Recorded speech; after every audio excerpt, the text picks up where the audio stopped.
My name is Takiwa Smith, or good afternoon, depending where you are watching this. But my name is Takiwa Smith. I am founder and executive director of Science, Engineering, and Mathematics Link Incorporated, also known as SCM Link. And I want to welcome you to our STEM Career Fair. The STEM Career Fair is the signature event of our Math and Science Career Academy, whose goal is to engage youth in hands on STEM activities and in the day of virtual activities in this pandemic, interactive demos, give an opportunity for you to meet STEM professionals, explore different STEM careers with the goal that you will get an opportunity to see someone doing something that you were interested in and think about possibilities for careers that you never thought were possible before meeting the STEM professional, which is why our vision statement is unveiling potential through exposure. Our goal with these activities is for you to get a glimpse of what is possible for you, knowing that if you like to be outside, there's STEM careers that are be outside. If you are fascinated with forensic science from all the television show, you can actually get an opportunity to meet a forensic scientist and learn what they do every day.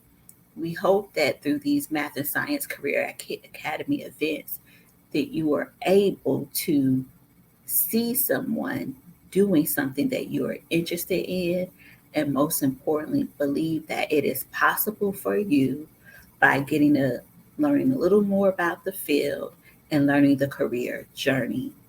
So the STEM Career Fair is where we bring multiple STEM professionals together so you can learn about the various STEM career paths all at once. And so we are so excited today to bring you these various STEM professionals that are going to give you a glimpse of what they do every day.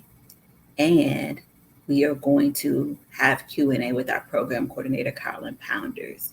We are also going to take a break to play a fun game to learn more about STEM. And so my goal for this and my hope for you is as you are listening to these speakers, learning more about their fields, that you understand one, STEM is possible for you, a viable career path, no matter your social economic background, no matter your gender, no matter your ethnic background, you can do STEM.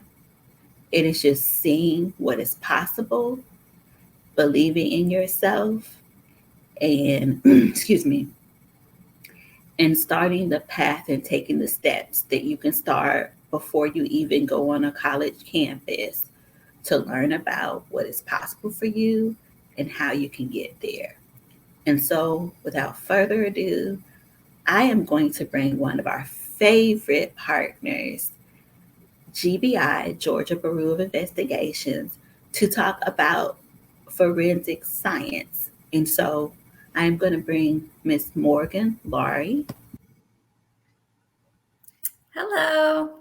Hello. Good morning, Morgan. Thank you so much for making time. So I am going to step back and let you go ahead and tell the kids about your work at GBI and your career field in forensic science.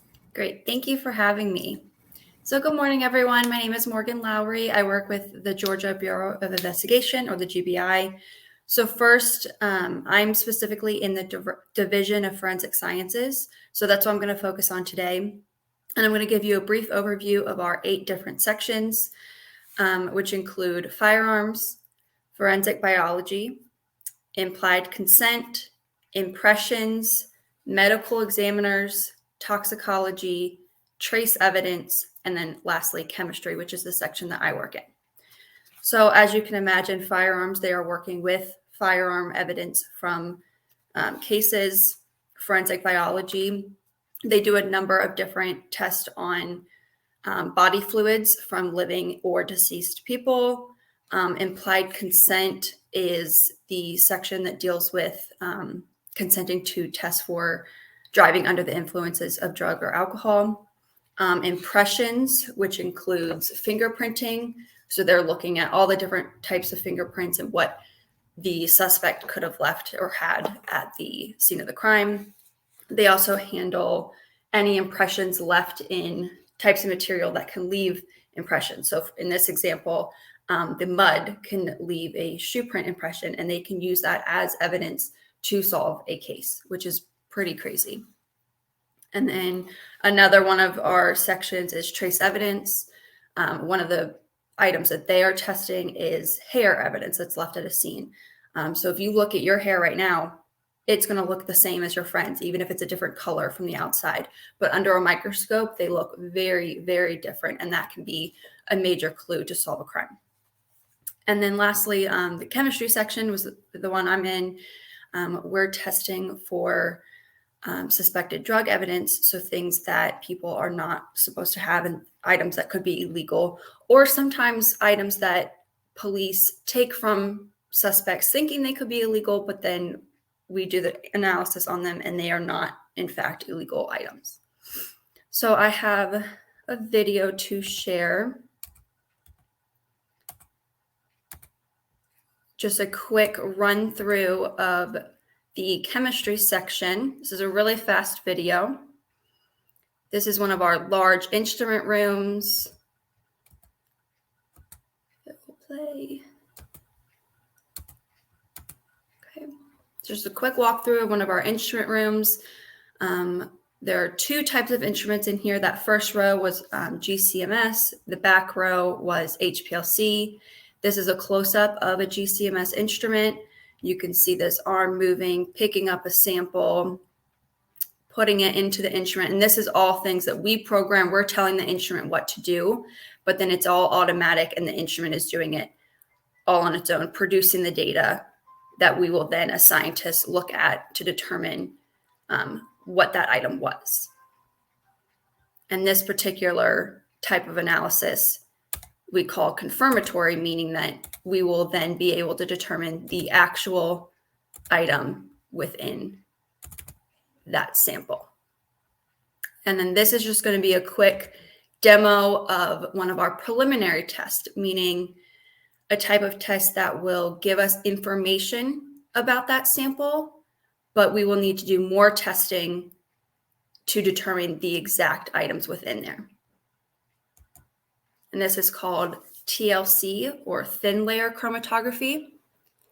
So I'm starting with a blank, meaning that this is just the chemical, and I want to show that nothing else is in the chemicals that I'm starting with, that they're clean. And then this is my case sample, and for this example, I used a cookie sample.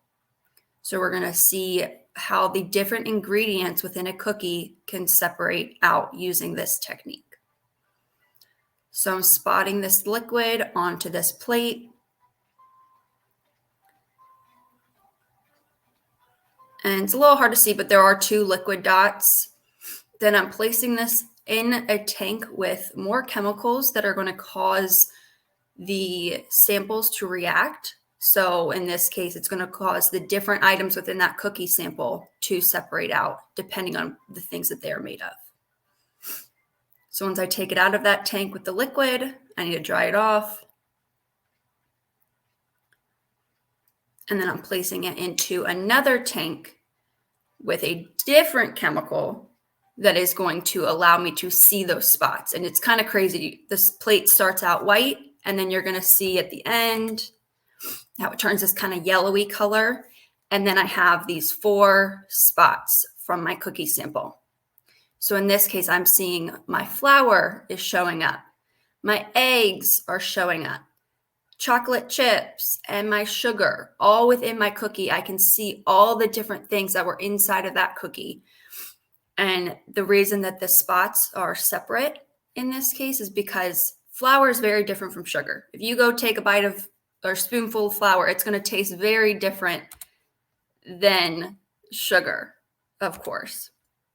So that test allows us to see different components within that are mixed up together.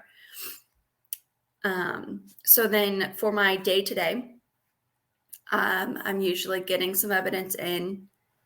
I'm deciding what needs to be tested, and then I'm performing those preliminary tests. So just like that video, to then determine what other testing that I need to do to determine what is in that sample. Because like I said, sometimes it is illegal, sometimes it is not. So I need to have an open mind and test in a way that will allow me to see anything and everything in that sample. So I'm not prematurely calling evidence something that it's not, if that makes sense.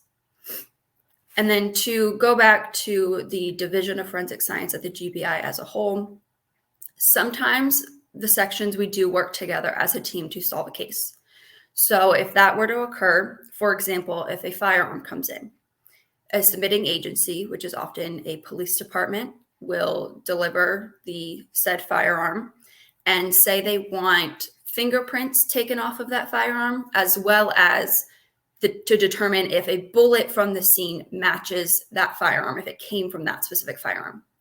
So then our evidence receiving unit will need to determine what order that testing needs to be done. So they will first send that evidence to our impressions section, because they're going to need to take those fingerprints first before any chemicals from the firearms section can ruin the fingerprints. The impressionist is going to do their analysis, put out their report, and then coordinate with the next section to send the evidence over to them. Then the firearms section is going to do their analysis and everything that goes into that, put out their report, and then at that final stage is when the evidence can go back to that police department. And more often, when these trials go, or these cases go to trial to see if a person is guilty of a crime or not, they call us from the GBI. If we have a report from that case, they will call us to testify. So we need to speak to what we did with that case sample and what our reports say. So it's really important for us to double check our work, make sure we're putting out accurate reports, and that we're doing the best work that we can to get an accurate report out and analyzing everything that that agency asks us to do. And also, just lost my train of thought, but we want to make sure that we're putting out those accurate reports so that in the court of law, the truth is all out there, and that we're making sure that we're solving those cases in a timely manner. And another way that we double check is that we do peer review.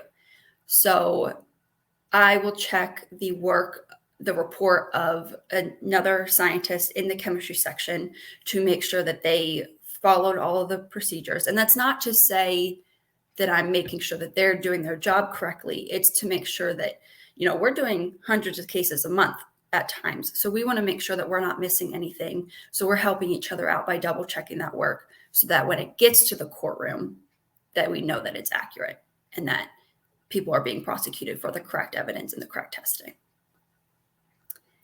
And that's about all I have for now. So if we have any questions, or if there's anything specific that you would like to know about the chemistry section, feel free to ask.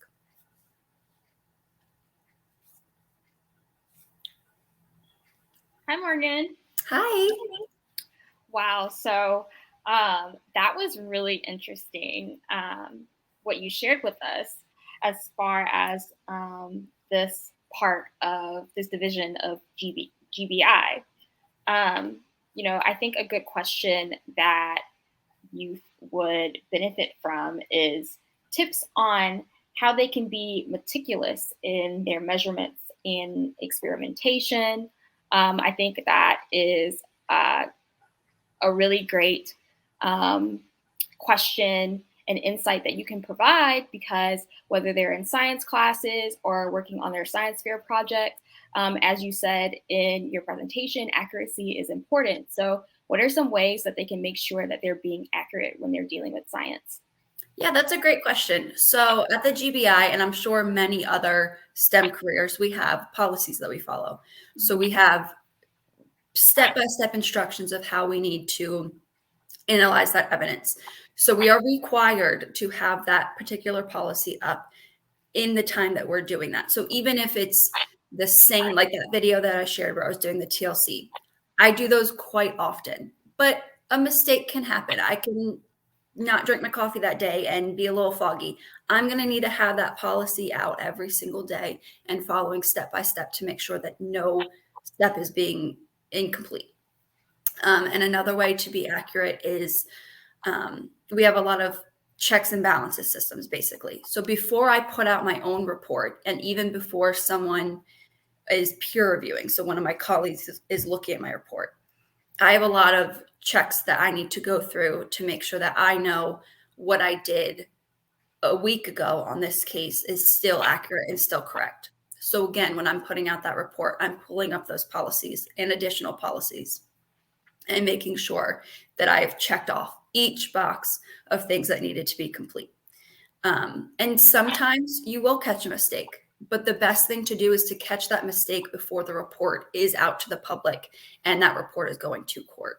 Because then at that point, you kind of can't take back what you said.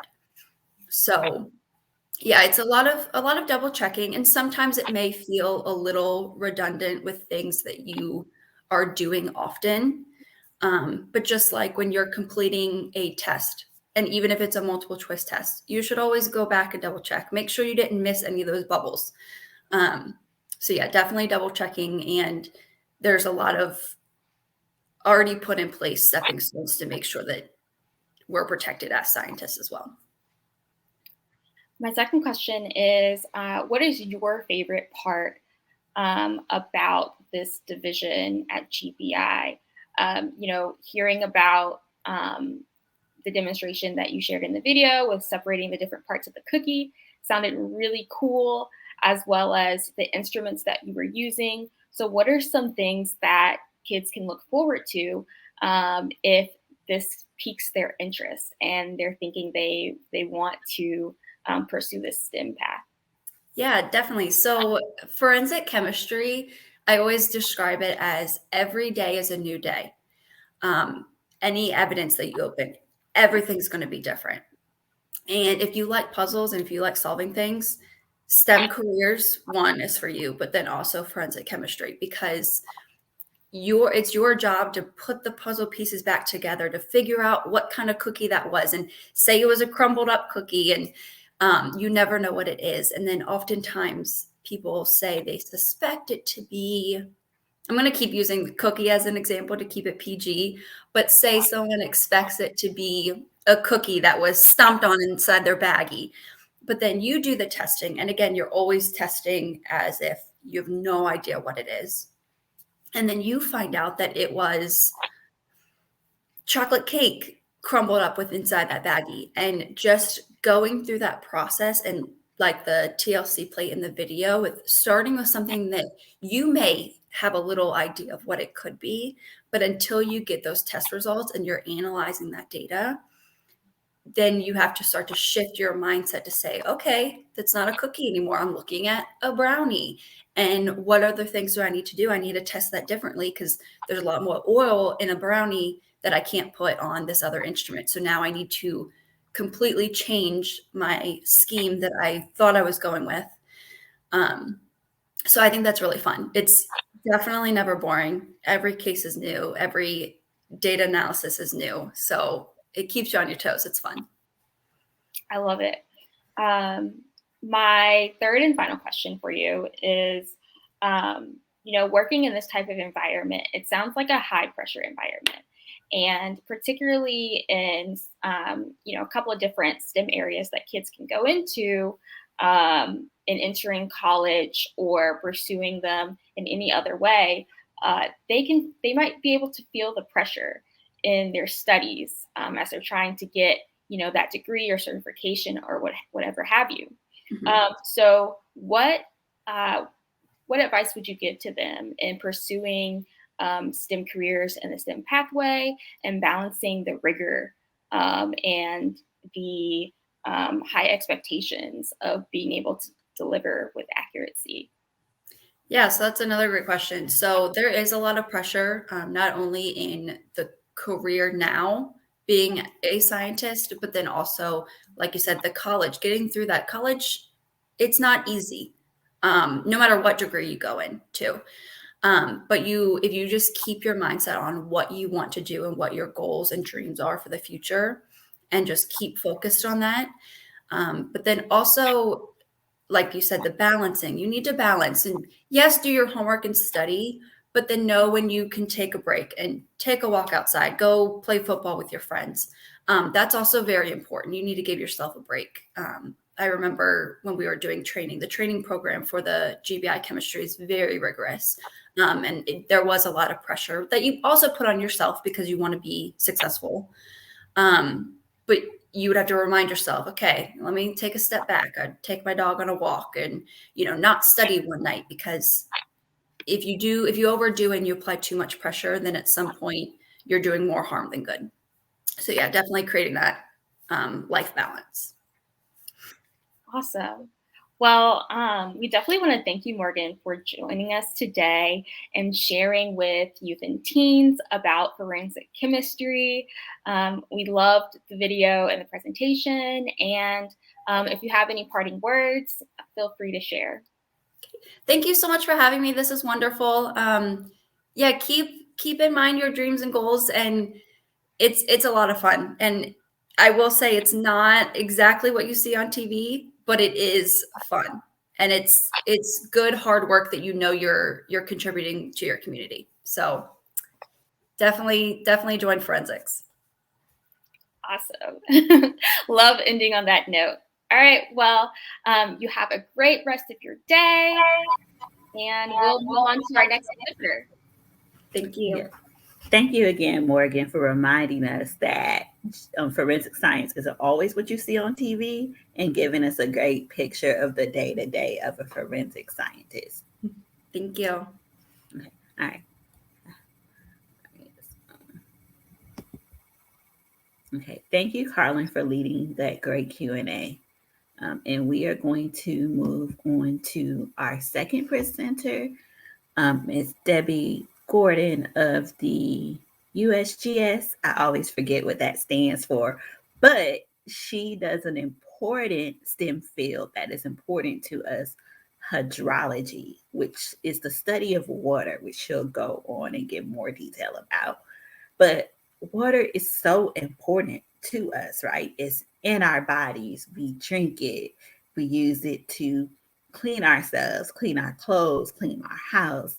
And we need scientists in these fields because we get our food from it, right? Water impacts our everyday lives and people need to study it. So if you were interested in water, or like me, I didn't know what careers were connected to studying water, Debbie has some great things to teach you about the work of her agency as well as the field of hydrology. So I am going to go ahead and let Debbie in and let her start her presentation. Thank you so much, Debbie, for making time in your schedule to teach us about the work of your agency in this important STEM field for people to think about and consider.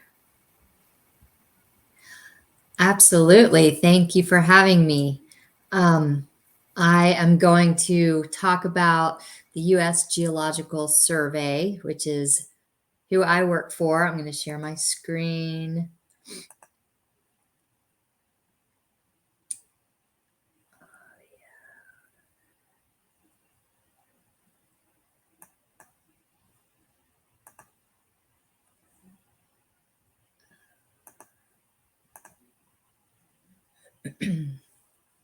Okay. Excuse me.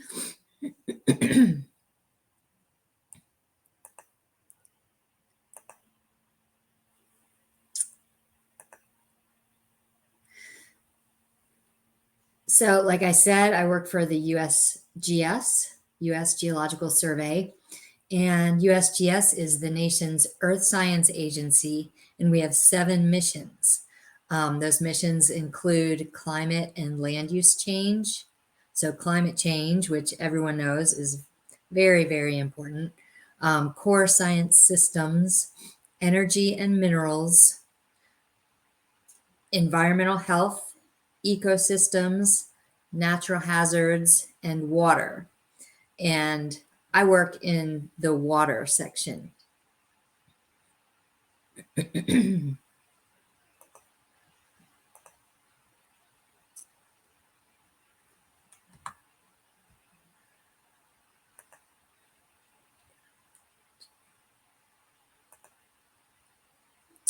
So at the U.S. Geological Survey, we provide science about the natural hazards that threaten lives and livelihoods, the water, energy, minerals, and other natural resources we rely on, the health of our ecosystems and environment, and the impacts of climate and land use change.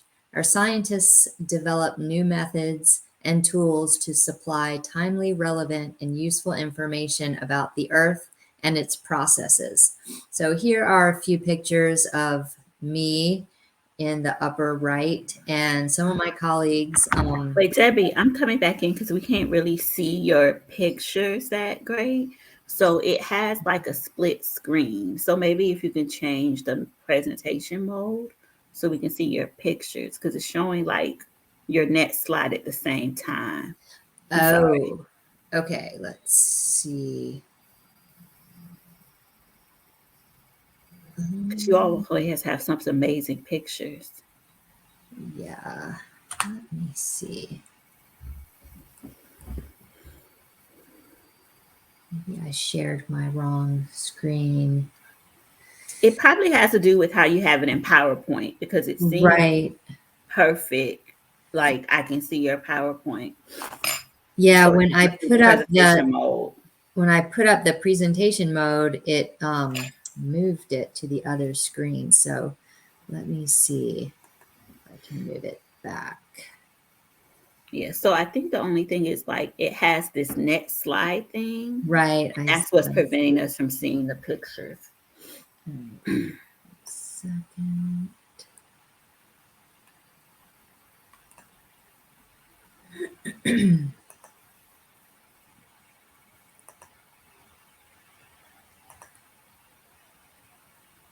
Is that the same?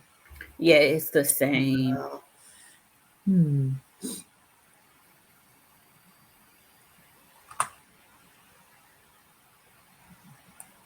Maybe if you do the slideshow, maybe it'll just show what's going on because it looks like it's showing note mode.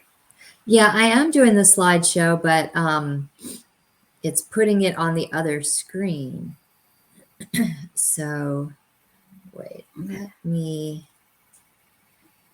Yeah, so check under display settings. So we are seeing your PowerPoint perfectly. What's happening is it's showing like a next slide, like it's in presenter mode to help you prepare. Okay, there it is. Okay, yeah, I turned off the other screen. Okay. All right. Okay. Thank you. So let me go. Okay, so you there are see the your pictures perfectly now. Great. Great. Okay, and that's just some pictures of me and my colleagues working in the field in different aspects. I'm doing some groundwater sampling. This is a farm field that uses groundwater to irrigate. They're collecting some different samples from some streams. And in the bottom right, they're doing some ecology work, looking at the little animals that live in the streams. So I am a groundwater hydrologist.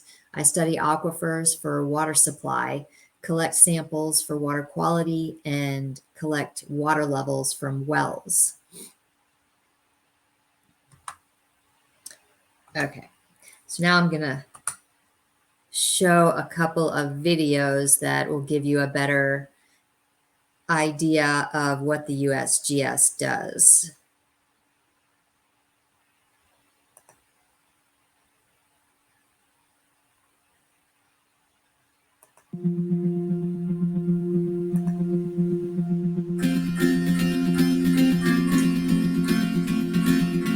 "2020 has been a busy and productive year for the U.S. Geological Survey. We continued our mission by delivering high-quality scientific information to our sister DOI bureaus, other federal agencies, tribes, states, municipalities, and the public. The year began with our response to ongoing seismic activity in southwest Puerto Rico that produced dozens of damaging earthquakes and debris flows. In partnership with the state of California, we conducted the first ever statewide public testing of the California Earthquake Early Warning System, powered by USGS Shake Alerts. These alerts provide residents with critical seconds to take protective action before a quake hits. In Oregon and Washington, we expanded our national volcano early warning system to deliver life-saving eruption alerts for Americans living near Mount Hood and Mount Rainier. During the 2020 fire season, we provided real-time situational awareness in the form of imagery, data, and tools, helping land and resource managers make sound decisions before, during, and after wildland fires. For example, first responders used USGS maps showing potential for post-fire debris flows to safely stage personnel and equipment. Atlantic hurricane season was one of the busiest the nation has faced.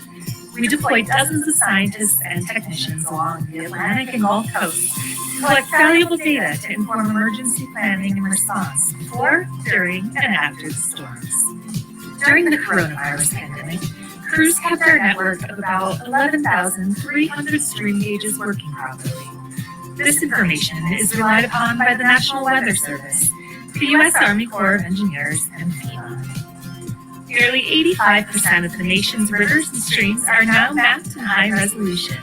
The National Hydrography Dataset, or NHD+HR, provides geospatial information that supports decisions about water quality and availability, flood risk management, and coastal change monitoring.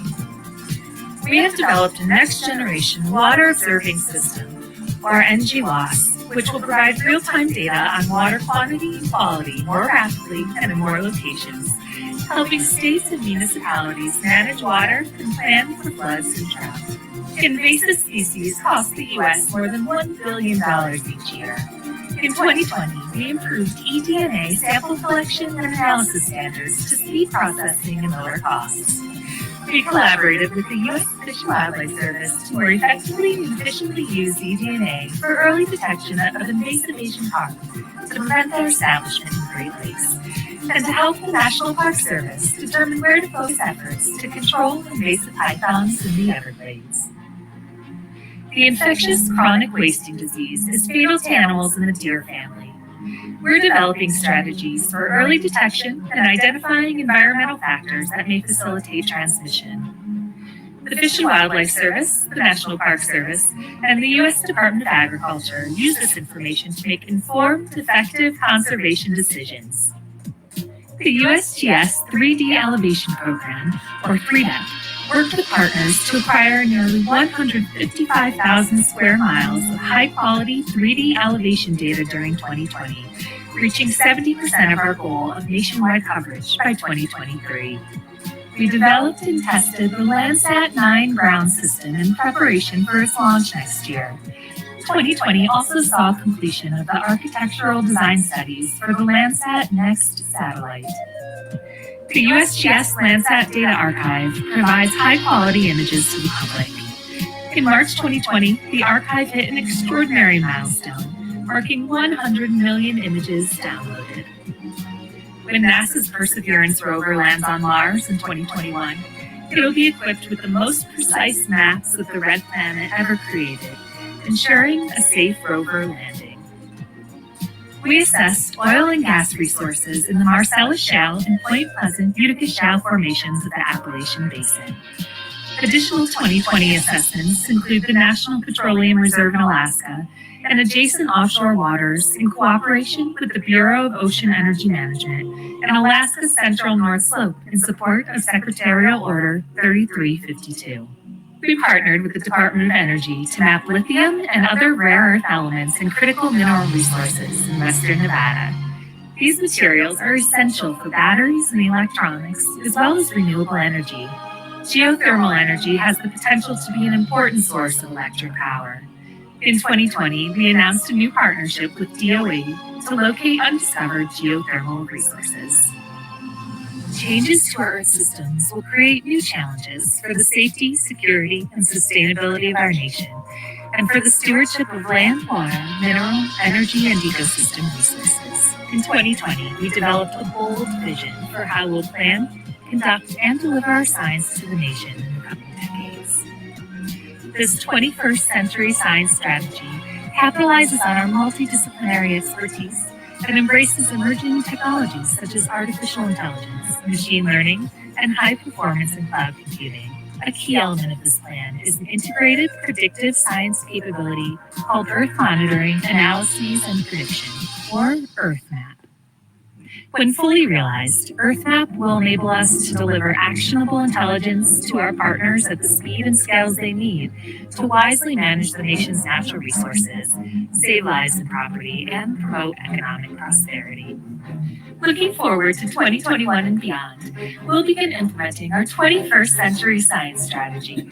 We'll launch an integrated science pilot project in the Colorado River Basin that will engage stakeholders and leverage advanced technologies to deliver answers to the complex earth science questions related to drought. USGS, providing science for a changing world and leading the way in ensuring the safety, security, and prosperity of American communities for generations to come. Okay, so that video is a very broad overview of some of our very big projects that we do, and it's a good video. It's a little bit flashy, I think, because it kind of showcases like the big picture. So I want to show another video that will give you an idea of more of the basics, like when we go out and collect water samples and what we actually study and how we do that. So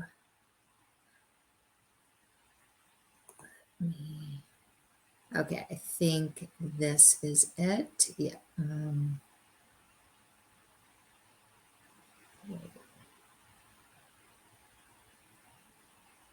Okay, well, this is as far as we're allowed to walk now. During mid-May until mid-June. That is another video that started.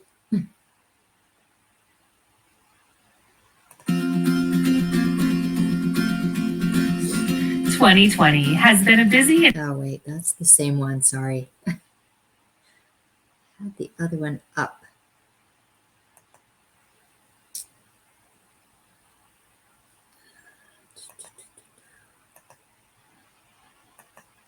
All right, I may have to find that other video. Hold on just a second.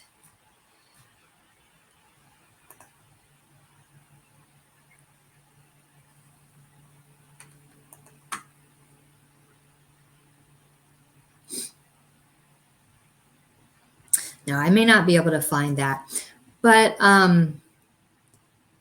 this website shows just some of the information that the USGS has available for schools and the data we have available that so many people use to manage our water resources. So this website, Water Science School, you can go in and learn about the water cycle and all different things about water.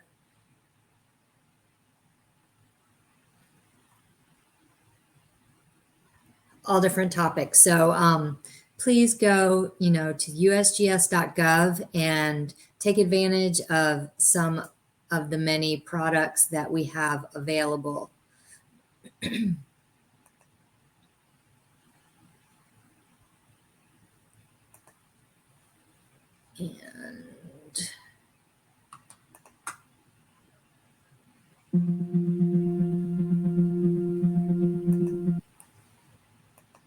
Okay, wait. Bear with me just a second. I think I can find this video.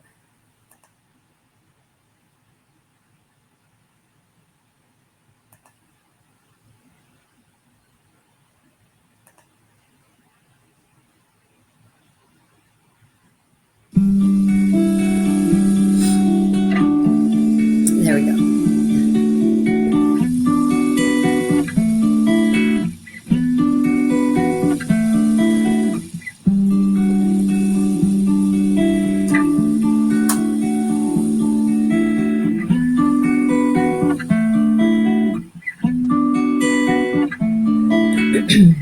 idea is you want to get a volume per time. So you want to figure out how much water is moving past a point in time.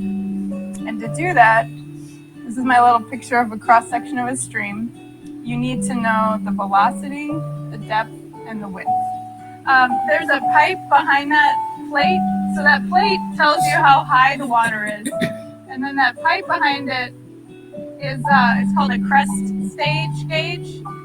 So what that is there's some cork in there, like really fine cork, like from a wine bottle, but they ground it up really fine. And so when the water comes up, and during a big flood event, it keeps coming up, the cork will float on the water and it will keep going until water reaches the top. The cork will then stay at that high place in the pipe and the water will come back down. We're going to divide up now, I think, and half of us are going to go upstream and take a discharge measurement. The other half will stay here and do water quality. This little device, you're going to put in the width and the depth, and it'll measure the velocity. And now you're going to go set location. Set location, it's 5 And feet. 5, yeah. Okay, and so then it tells you what's your ending edge when we say 18. And then you say calculate, discharge, and see, it says 21.6.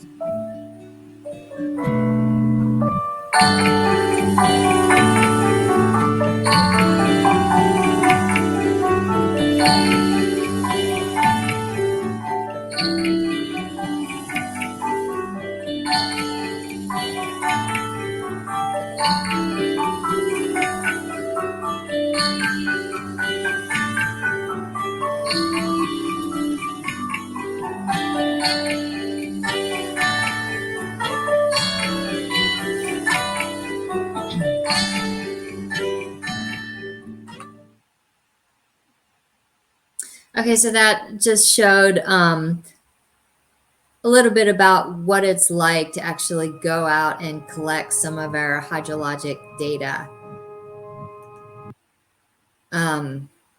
So that's all I have to show, and I'd be happy to take some questions.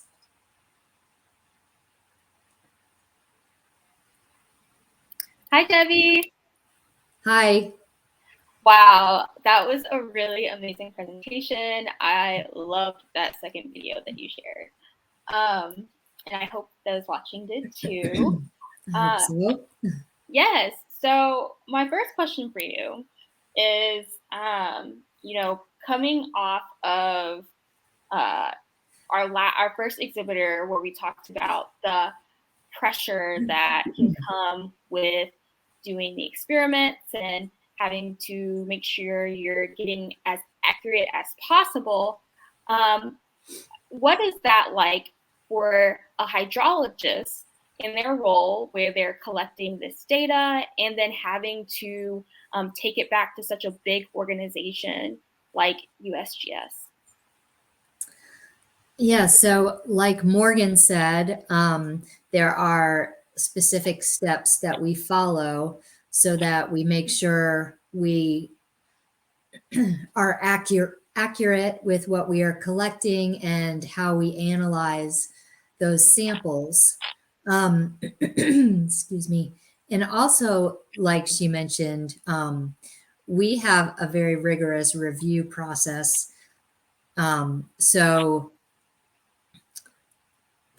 for example, I'll collect a sample and then someone else will enter that data into our database and someone else will check it, so we'll have like 3 sets of eyes on all the data that we collect, just because, everyone makes mistakes. Anyone can make a mistake, and that's just the best way to ensure accuracy if you have someone review what you're doing. And then when we write reports, other people will read it and make sure, everything makes sense.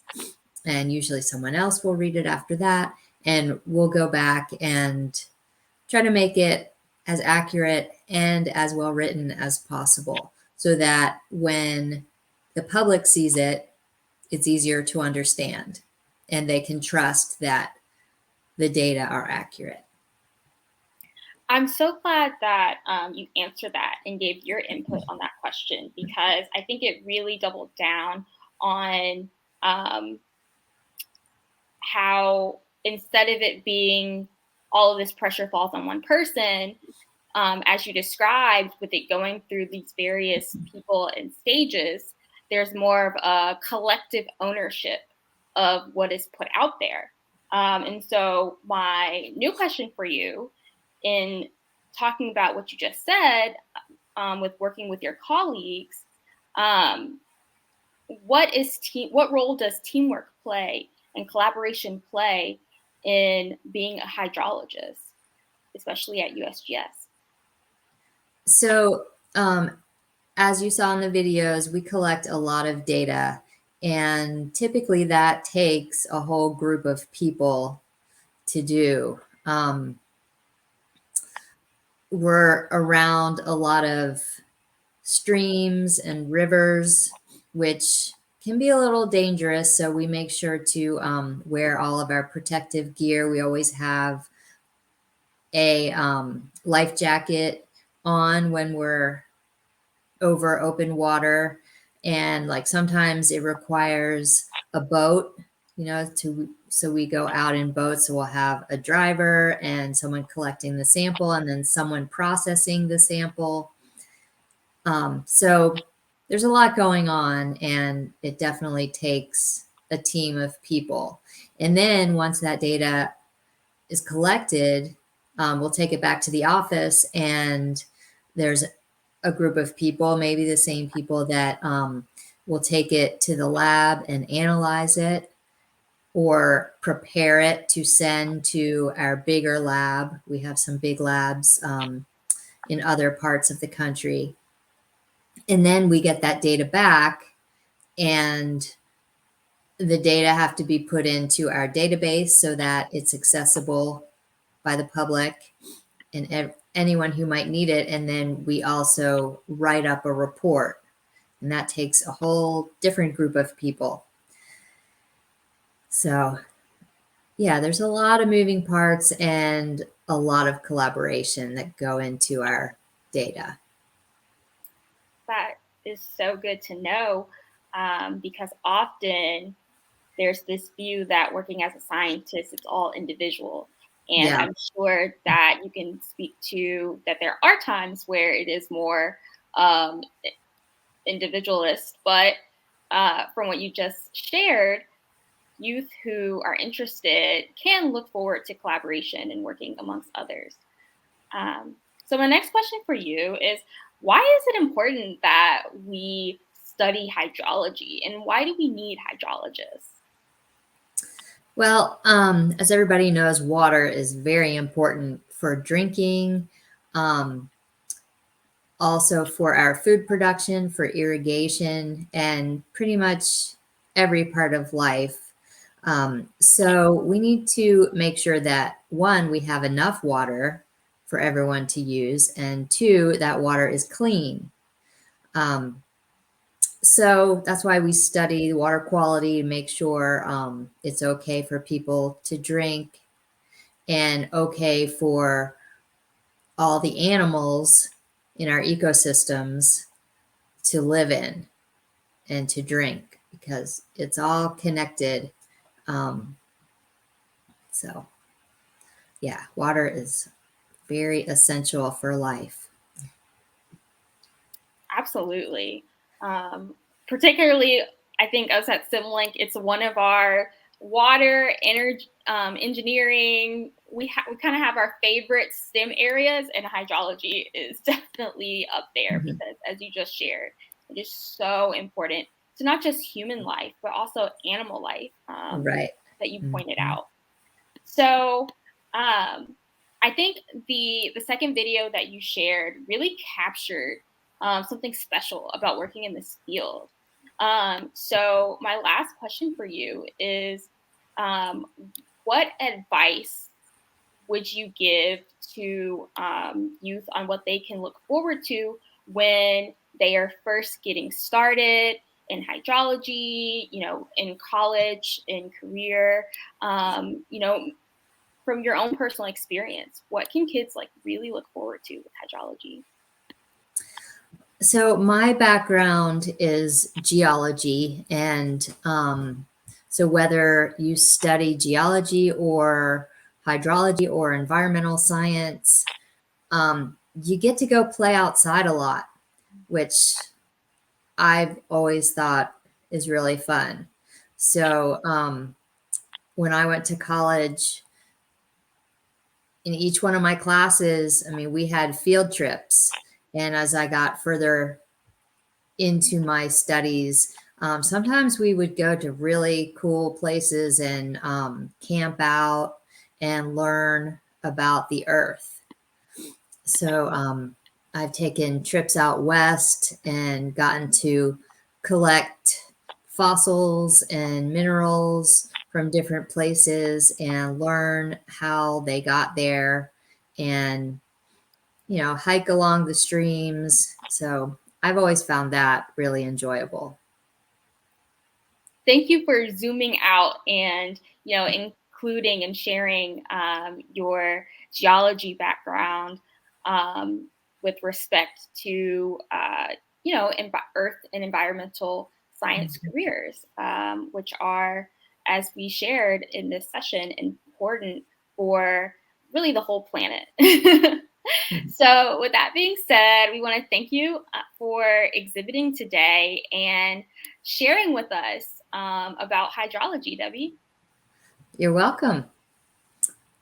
Thank you so much. As always, amazing. And if you are in Atlanta, just giving you a preview, in August, we are going to start hybrid programming, and Debbie and her colleagues at the USGS will do one of our STEM in the city. So you can see hands on, like in the video, because her field is one of those subjects that it's great to see the videos, but it's best to get out in the field and get dirty and touch stuff and see all what it's about, right? That's the best way to learn in your field. Absolutely. Again, thank you so much, Debbie, for giving us a great presentation and introducing us to the work of your agency and the work of hydrologists. You're welcome. All right. Okay, so we are super excited about our next presenter. This first half of the career fair has really been about real world STEM, and we're continuing with that theme because I'm a firm believer that STEM is all around us.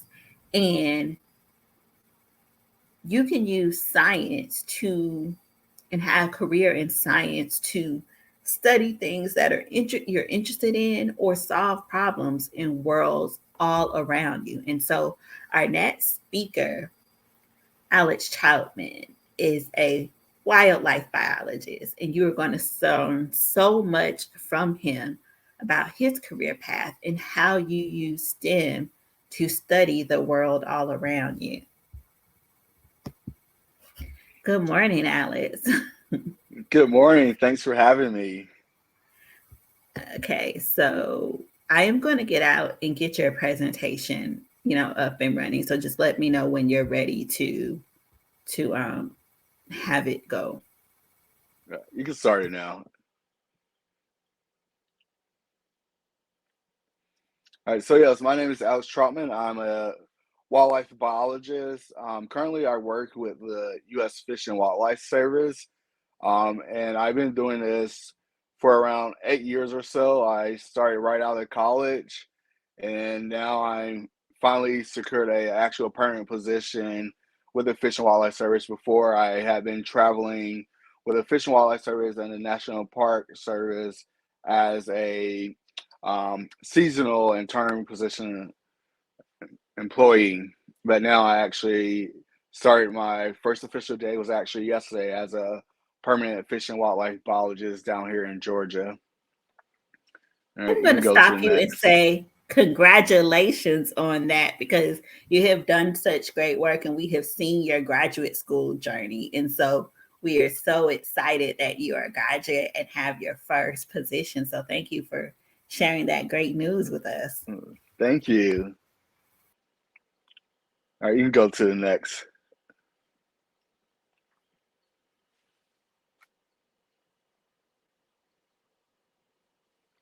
All right, so as I said, I'm with the Fish and Wildlife Service. So our mission is working with others to conserve, protect, enhance fish, wildlife, plants, and their habitats for the continued benefit of the American people. And in addition to working with the Fish and Wildlife Service, I'm actually one of the outreach coordinators with Black and Marine Science. It's a group that is built to amplify Black marine scientists and also encourage the next generations of Black and marine scientists to continue in the pursuit of science. The natural resource, and particularly the marine science field, is lacking diversity.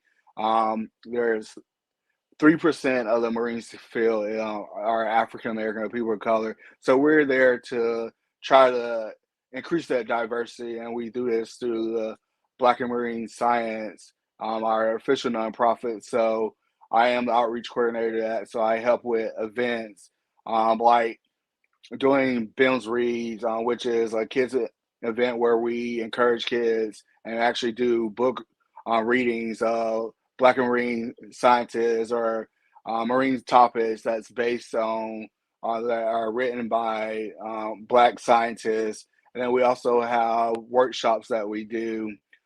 So that's my role as Black and Marine Science and the U.S. Fish and Wildlife Service. So now I just get more in detail with my actual role as a fish and wildlife biologist. So I'll be sharing with my experience with the National Park Service as well as Fish and Wildlife Service on what I do as a biologist. You can advance the screen.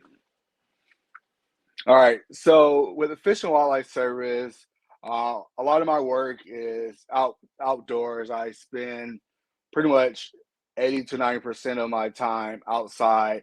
And that can be anything from researching and studying birds to looking at butterflies. And sometimes it's a lot of habitat manipulation, which is basically going out and either cutting trees or restoring and planting prairies. So my job is to go out and see what's going on with the habitat or actually study the animals that are living in the habitat. So here in these pictures, the first picture I am holding a prothonotary warbler.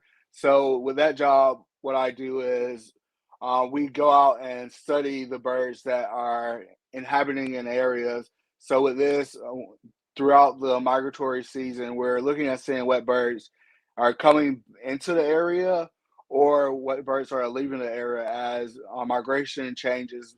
And then also some of my bird banding is actually looking at what birds are leaving the habitat as it is being restored to either the original historic component of where it was. So like I'm doing work in middle Georgia where it used to be, well, originally it was a grassland, but eventually through the lack of management, it turned into a forested area. But now we have cut down the trees and restored it to a grassland. So we're taking studies to see what birds that was originally using it as a the grassland are coming back into it since the trees are being cut down. That habitat is changing. So we're trying to see what birds are staying and using it as a grassland and what birds, now that it's no longer a forested area, are leaving this area. And then we also monitor duck populations and Canada geese populations by also banning those. So we monitor them using these bands. We'll put it on their ankles and watch and see where they're flying to during migratory seasons. And then also like some of these birds are hunted. So we have a estimation of how many birds are being harvested during hunting season. And you can go to the next slide. All right, and so here's my experience as a marine biologist. So I worked with the National Park Service as a sea turtle biologist, and my main role was to go out and look for nesting sea turtles. So all these species of sea turtles right here, they're the same. These are the Kemp's Ridley sea turtles. They are critically endangered, and they are the smallest sea turtles. So they're about 80 to 100 pounds. And then they're another cool thing about them is they're the only sea turtle that nests during the daytime. So all other sea turtles nest during the night, but these guys nest during the daytime. So my job is to patrol a 60-mile island. I'm looking for these sea turtles, and the way we do that is looking for the actual sea turtle as it's either emerging, coming out of the water, or if it's digging near the dunes. But also we look for their tracks. So when they come out of the water, they leave like check mark um, indentions in the sand, and we look at that and see where's it at. So while it's coming out of the water, it's leaving those tracks. So if we see one set of track, we know that it's still on the beach, it's still nesting. But if we see two sets of tracks, we know that has already returned to the water. To the water. So with this, what we're doing is once we find those tracks, we actually are going to locate the nest. Since these guys are critically endangered, and where I'm at in Texas, you can actually drive on the beach. We collect the eggs after they have nested and put them in an incubation room for them to um, eventually hatch, and then we'll release them. So we are able to actually work them up while they're nesting because they go into a trance. So once we see the sea turtle, we'll wait until they start laying and go into that trance. And that's the point where we can go up and we will start measuring their carapace. So the back shell that you see, if you're looking down on it, that's the carapace. So we'll measure that. I'm using soft tape measure and then also calipers, metal calipers to get the carapace length and width of it. And then we also take flipper tags, so like get the genetic sample to see has it nested here before and what other sea turtles that have nested at the Padre Island National Seashore is related to it. So we'll take those biological measurements and get the samples, and then we'll make sure that the sea turtle gets back to the water safely without being injured. Now, sometimes we find dead sea turtles, and those can be from anything from being hit by a boat, being um, eating or ingesting plastic, or also getting caught in discarded fishing gear and nets. Now, we do the same thing. If we find a sea turtle, we'll also take the measurements of it and take a genetic sample. And then we will take a GPS coordinate and fill out paperwork just in case there is a chance that the sea turtle was injured or killed by human activity, and we can fill out paperwork and send that paperwork to NOAA so that they can pursue legal actions if anything is human caused. Sometimes the sea turtles that we find are not um, are not nesting or not dead, but they're still alive. And one of the sea turtles is this guy right here. This is Tyson. He's a male Kemp's Ridley sea turtle. And he's actually special because he was actually caught in fishing gear. I believe it was like 50 yards or so of discarded net. And he also had a 10-pound anchor on his flipper. You can kind of see the injury that was on him. But some fishermen found him, cut the fishing gear off, and called us, and we took him to a rehab center. Now he's special because male sea turtles, they do not come back ashore once they leave the beach as a hatchling. So there's not much information that's known about male sea turtles, like what they're doing before they come back to shallow waters to mate. I mean, we're not really sure exactly everything that's going on. So with male sea turtles, if we come across them, we want to try to study them as much as possible. So after he was rehabbed, we actually placed a satellite tracker on him and sent him back off the sea, and used the satellite tracker to see where he was going, where he's foraging or eating at, and where he's spending his time when he's not mating. All right, you can go to the next slide.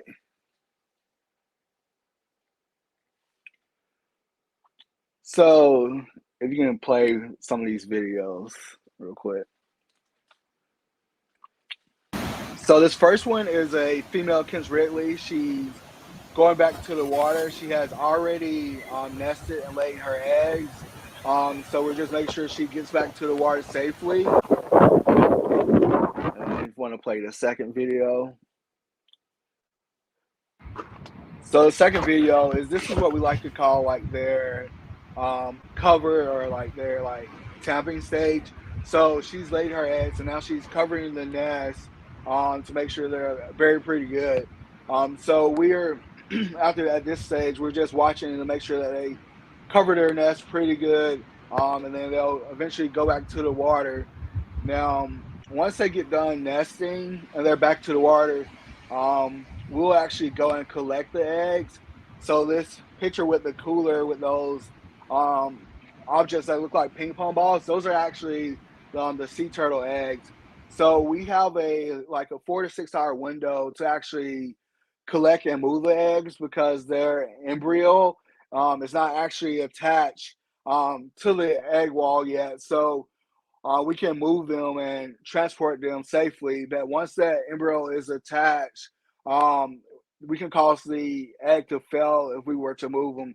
So we move them within that 4 hour window, and we use coolers and then like bed foam and then like zero gravity frames that prevents them from bumping during transport.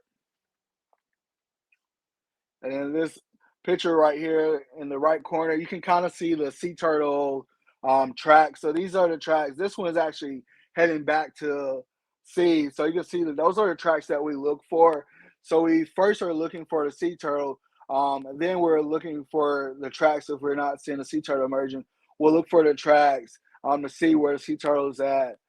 And then the last picture is an actual nesting Kent's Ridley. So she's in that trance, laying her eggs. So when they're in that trance, they're pretty much, their main goal is to get the eggs out of them so that they can get back to the water. So during that time, we can go and collect the biological data from them, because they're unaware that we're doing this. Like, they can feel it, but they're in the trance that their main focus is getting those eggs out of them to get back in the water.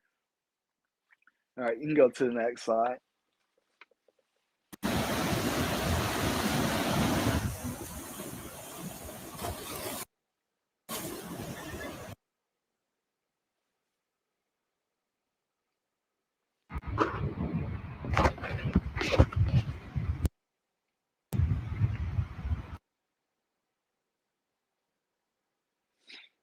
All right, so with another part of my job is the monitoring hatchlings. So since we are a governmental agency, we have to do public releases.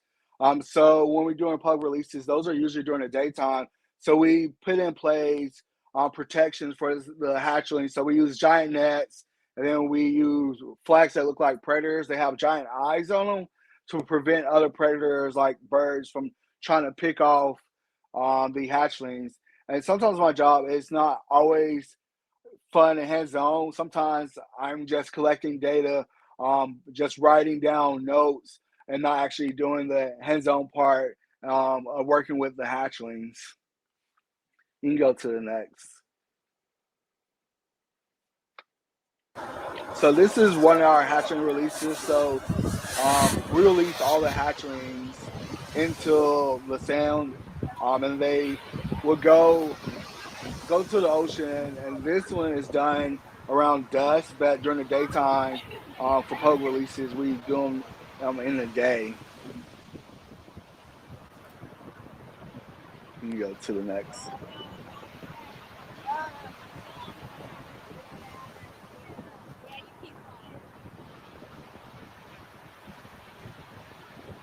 So each turtle, when they are laying eggs, they can lay but anywhere from 50 to 100 eggs, sometimes more and sometimes less.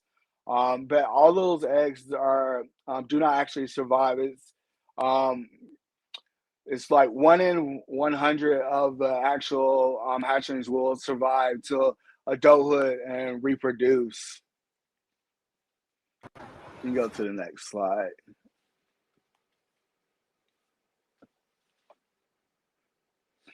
So this again is our stranded and injured turtle response. So like I said, when each turtle that we find, we're taking GPS coordinates, we're measuring them, we're taking genetic samples to make sure that they have not been found here before, but also to make sure we can get them to a rehab center. And then with Tyson, the male sea turtle, to ensure that he was safely transported and not injure himself, while I actually had to ride back in the cargo area of the SUV with him to prevent him from moving around and injuring himself while he was going to the rehab center. And we go to the next one. So when I'm not working as a sea turtle biologist with the National Park Service, I also work as an endangered species observer.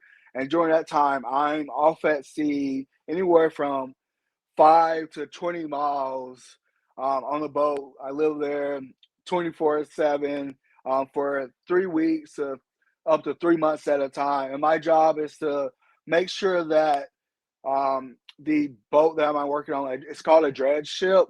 And we go out after hurricanes or storms and dig up sand and throw it back on the beach, which is called beach renourishment.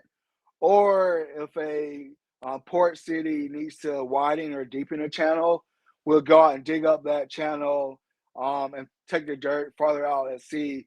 But during that time while we're digging, my job is to make sure that the boat is not running into any endangered sea turtles or endangered marine mammals like right whales. So if a sea turtle was to be dug up, it'll be in this whole area in this first picture that's called the hopper. So it'll be in either that hole or the box that has strings in them. So I have to go out and see what species of sea turtle is, if it's still alive or not, and to determine if the dredging ship caused the death or it was actually dug up dead.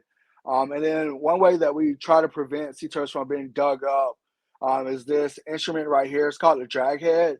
If you look on it, it has 4x4 chains, and we make sure that those chains are always 4x4. If they open up any, we have to tell the engineer to come down and weld them back to prevent those chains from being bigger than 4x4. Those are our version of a TED, which is a turtle exclusion device. All right, that's all I have for you guys.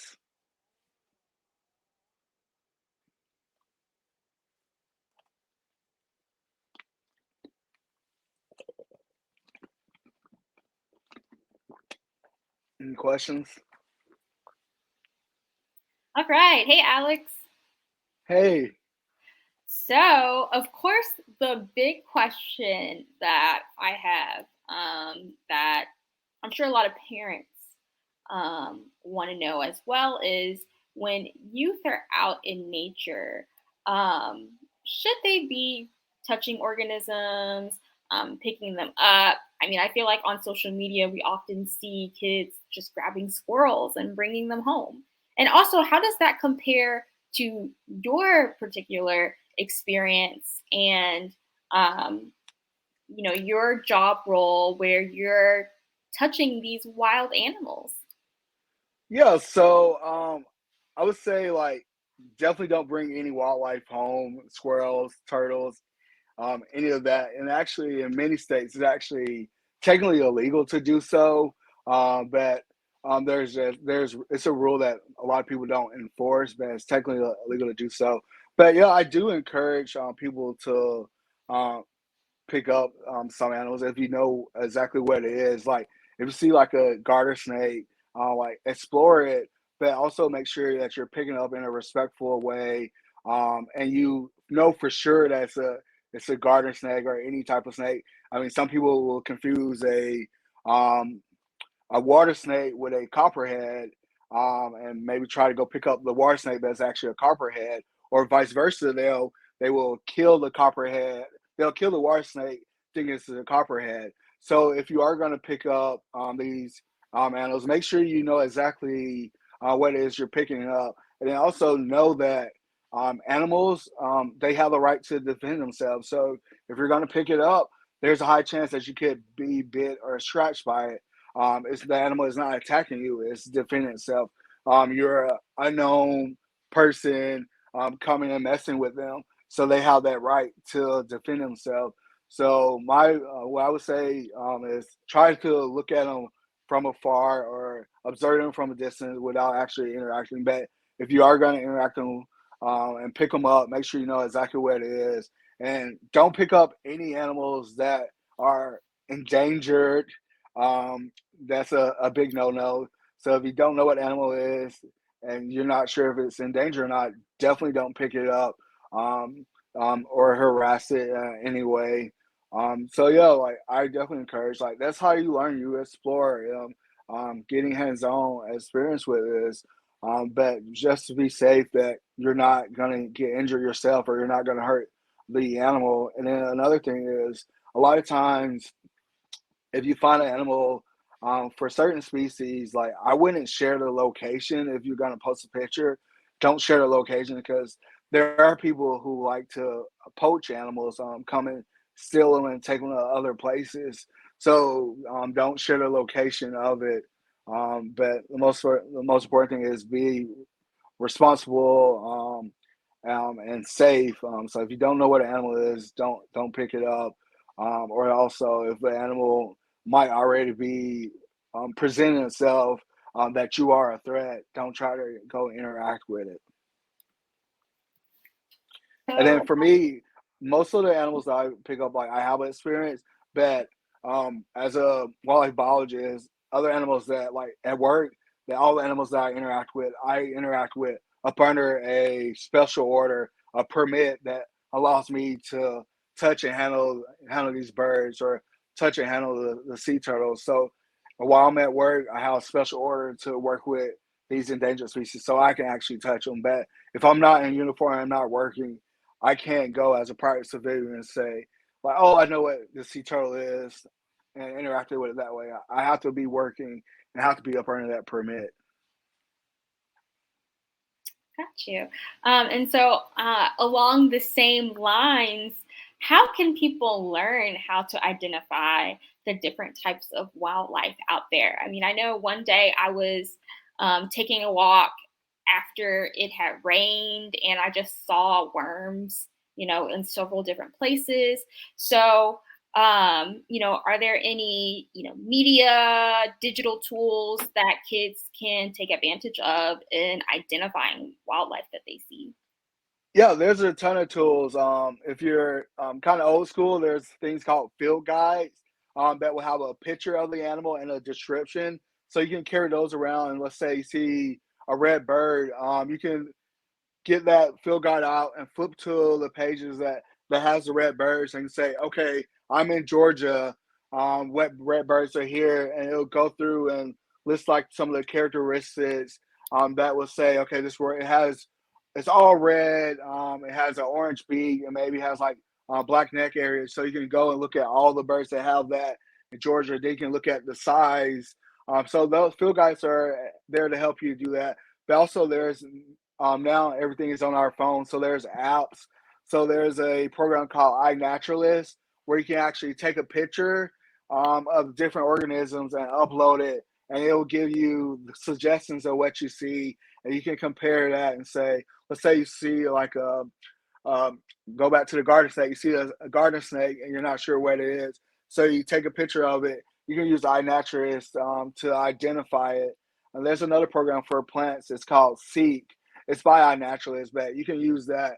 And with that one, you don't even have to take the picture. Like you can have your phone out and scan it, and while you're scanning and like moving it around, it will start giving you like the genus, and then the species, and breaking it down until it identifies what the correct plant is. Sometimes it does. We'll stop at like the genus level and say, oh, it's in this, but that's still like a start to say, you know what, this is in this genus. I can further Google what genus this is and get a picture. So you have like iNaturalist, you have Seek, and then for like birds, there's the Merlin Bird ID app. It's a free app that you can use to not only put in colors of the birds, you can put in the size, and it'll give um, a suggestion of what it is. It'll show pictures, but also now they have a sound ID where you actually record the bird sound that you hear singing, and it'll suggest possible birds that you can what the sound is, and then it goes a step farther with the sound ID. It also has like it's like histograms, I believe it's called, so you can actually see like the birds like sound going up and down. So like with the chickadee, like it'll show them going like chickadee. So it have like a graph of them showing those like voice indications that's going up or down for whichever bird species it is. Awesome. And so my last question for you would be, you shared a lot about being able to get outside. I feel like working with animals, with wildlife, is also a highlight of this STEM career. What advice or what else can you look forward to in doing this work? Yeah, so with me, like obviously you get a lot of exposure to wildlife, but my job has allowed me to travel to many different areas of the United States, but also across the world. I went to the island of Borneo in Malaysia to do bat research. So it allows you to connect in different countries, meet new people, experience new cultures, new foods, but also it allows you to test yourself both physically and mentally, because a lot of this work is it is very it's hard. It's long days in the field. It's working in hot weather and rain and cold weather. Like I was in Wisconsin working and walking on frozen ponds with snow on the ground, and it was below freezing. Sometimes it was below zero, and I'm still out there collecting data. So it definitely will expose you to different elements, get you out your comfort zone. Many times you may end up being the only woman in the field, in the office, or the only person of color in that office and area. So it builds character, it challenges you, and exposes you to new things, new animals, new food, but also new mindset of thinking as well. Love it. And of course, I have to emphasize the importance of the work that you're doing. You mentioned the restoration that you do to habitats and the protection for animals, which, whether, as you mentioned, is necessary because of humans causing danger to animals, or even something like climate change that also has an impact. So thank you so much, Alex, for taking the time to share with us about wildlife biology and marine biology. And with that, I think we will head into, I think it's break time. All right, thanks for having me. Thank you so much, Alex. You're welcome. Okay. So, Carlin, it is all on you. This part, we're going to have about 5 minutes. Carlin's going to lead us in an activity just to like get us up and moving. And then we're going to have continue the speakers. So, Carlin, go ahead. Oh, okay. So, I'm going to need sound for my activity.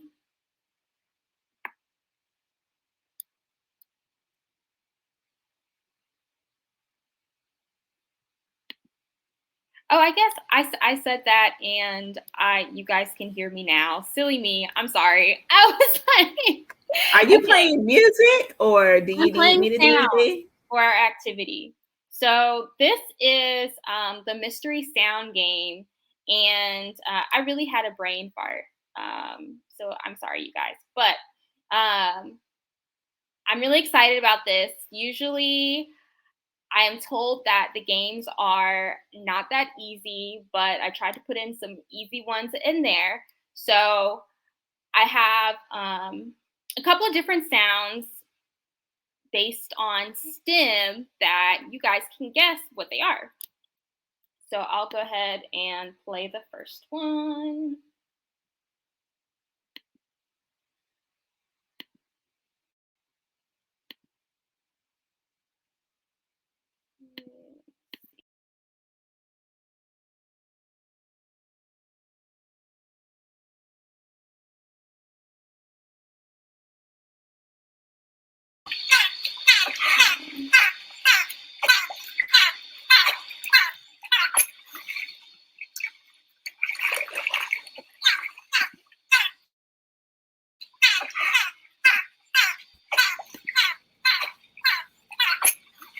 So do we put in the chat? Can I guess what I think that is? It seems a lot easier. Sure. Okay, so you can put in the chat. Wait, you have two different sounds. Have you moved on to the next thing? No, that's all one sound. Oh, okay. Well, then I'm not as certain anymore. I thought it was like some type of water bird because I thought I heard a bird moving in the water. So you did hear water, and the second half of that sound that I was playing, I would be a little bit easier to identify. But I'll go ahead and share what it is because I have a couple of other sounds. That was a dolphin. So I'll actually. What? Okay. Yeah. This is the sound of a dolphin. Okay. And just coming off of Alex's session on marine science, marine biology is very fitting to hear the sound of dolphins because they are studied in marine biology and marine science. So here is our next one, which again should be an easy one, but we'll just see how this one goes.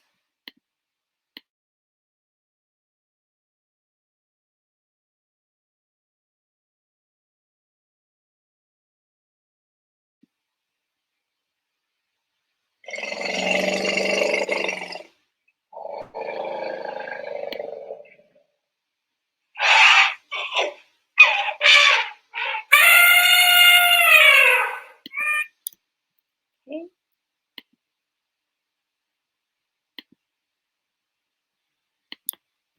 I'll play it again.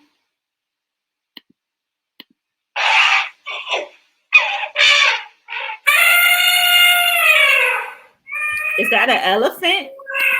It is. The beginning of it kind of throws you off, but that is indeed an elephant. Okay, here is another, might be easy to identify.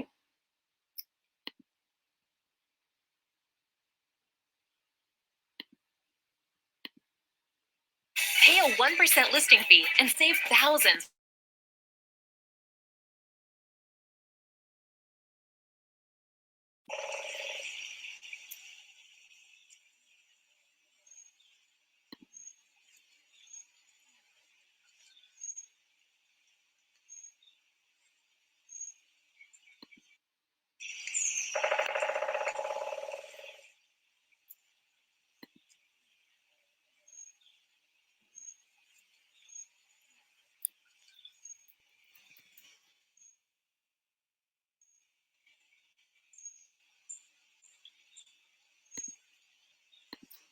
All right, so for that last sound, no, it's not a cricket.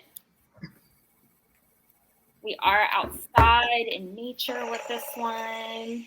It's a bird. Woodpecker? Yes. I'll play it one more time. That was the sound of a woodpecker. So that's Thank you so much, Carlin, giving us that break for us to use our brains and hear wildlife. And do we have access to that game that if people wanted to hear more wildlife sounds and guess them, that's something they can do with their friends or family? I can make it available. Okay. All right. Thank you so much, Carlin, for that great break. So we are going to go to our next. I'm sorry. I guess I need some water. Our next presentation, Zena. I'm sorry. It's Saturday. I am struggling. Um, but Zena Stryker of Zena Design and Marketing Firm. So we are going to take Carlin out, and we'll see you for the Q&A and let Zena in. Good morning, Zena. Good morning. Can you hear me? We can hear you. I am going to go out. I love your background, but I guess with the work that you do, you have to have an amazing virtual background. Well, this is actually a location that we designed. It's in Atlanta. Oh, great. Okay, so I'm going to let you out and let you tell everyone. I'm going to come out and let everyone tell everyone about your work. Thank you so much for making time to be an exhibitor. Thank you. Hello, everyone. Greetings from Zena Design and Marketing Firm.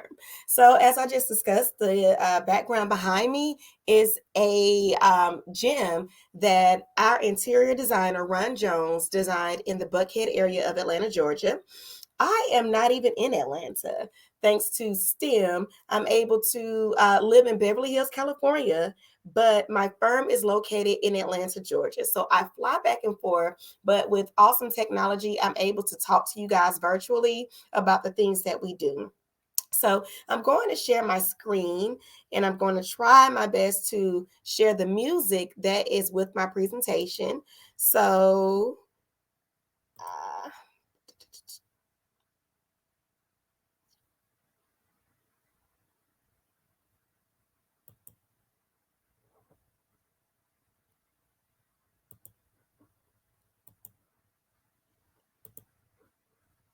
all right. So, awesome. You guys can see it. You guys can see my presentation. Wonderful. So, basically, this is an introduction to Zena Design and Marketing Firm. And if at any time you guys can't hear any sound or you can't hear any music, please let me know. And then I can pause and try to figure out the technical difficulties. So let's get started. We are an architectural firm. Architects design buildings, and architects work along with interior designers, mechanical engineers, plumbing engineers, electrical engineers, and we do everything so that the building is designed perfectly. And then we pass it off to people called contractors or builders, and they use our drawings, also known as floor plans, to build the building. So we have a very unique design process, and that's why we are the Atlanta Design Warriors. Number one, we investigate. We find out everything about the people that will be using that building, what the building will be used for. We go into heavy research because form follows function. Then we sketch it out, and lastly, we build it. So here's one project that was pretty fun. Ron and I was hired to do a restaurant in Atlanta, and they wanted it to be very tropical. So we flew to the Bahamas, and here's me on a boat in the Bahamas. I am afraid of water. My wig flew off. It was crazy, but it was a way for me to get to understand the clients and what they wanted so I could bring that to Atlanta. So here's me on the boat being crazy.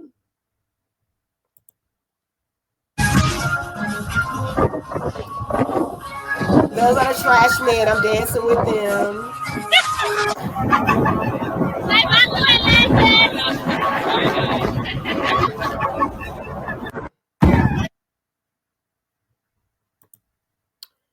Okay. So that actually had sound. Hopefully you heard it. So when I returned back to the United States of America, I came up with sketches. So I was able to take those vibrant orange tropical colors and those blues and put it into the design. I took the illuminated blue colors that I saw from the ocean and I added it for lighting. A lot of wood is used down in the Bahamas, and in those types of areas, they typically can't afford air conditioning, so they use the giant fans, and that's what I did. Even though we still supplied air conditioning, I put in the giant fans, and I added a lot of grass to the walls. So let's check out the build out.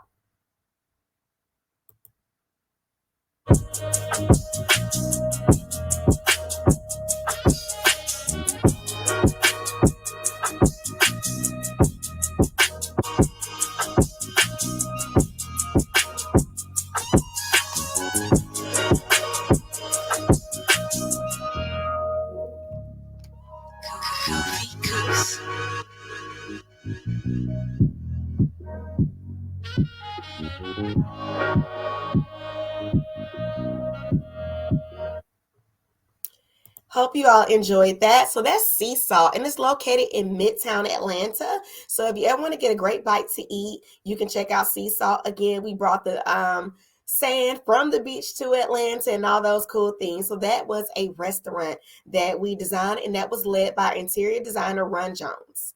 So another thing that makes it so different is that we use video game software to help people see the building before it's built. So the same way that you use your Oculus goggles, we use Oculus goggles, and we're able to design with the client virtually, build up the environment with video game software so that they can give us 2 thumbs up and they can make sure that they love the design before we say, okay, final, let's build it.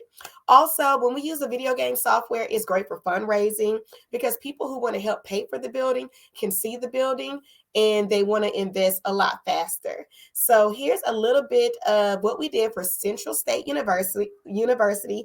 That is a historically Black college.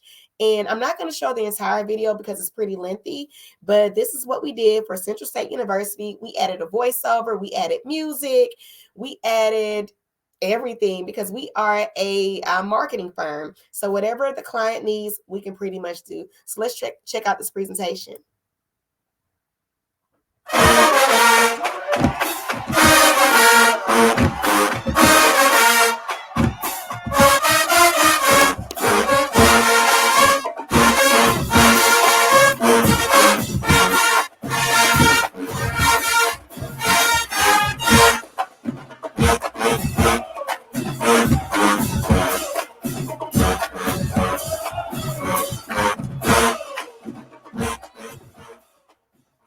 As an 1890 land-grant institution, Central State University is dedicated to its mission of academic excellence within a nurturing environment.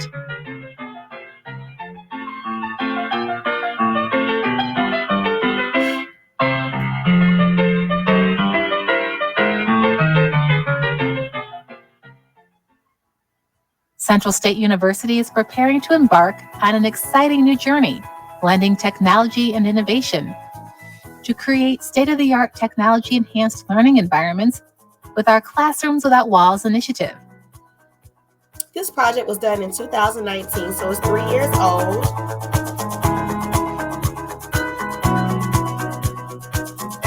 As you can see, the TVs can play. It's very, very advanced, the software that we use. And this is a very old version. With the 21st century student in mind, classrooms will be transformed to provide an innovative, interactive, and fully immersive learning experience where students will be engaged in inviting new spaces.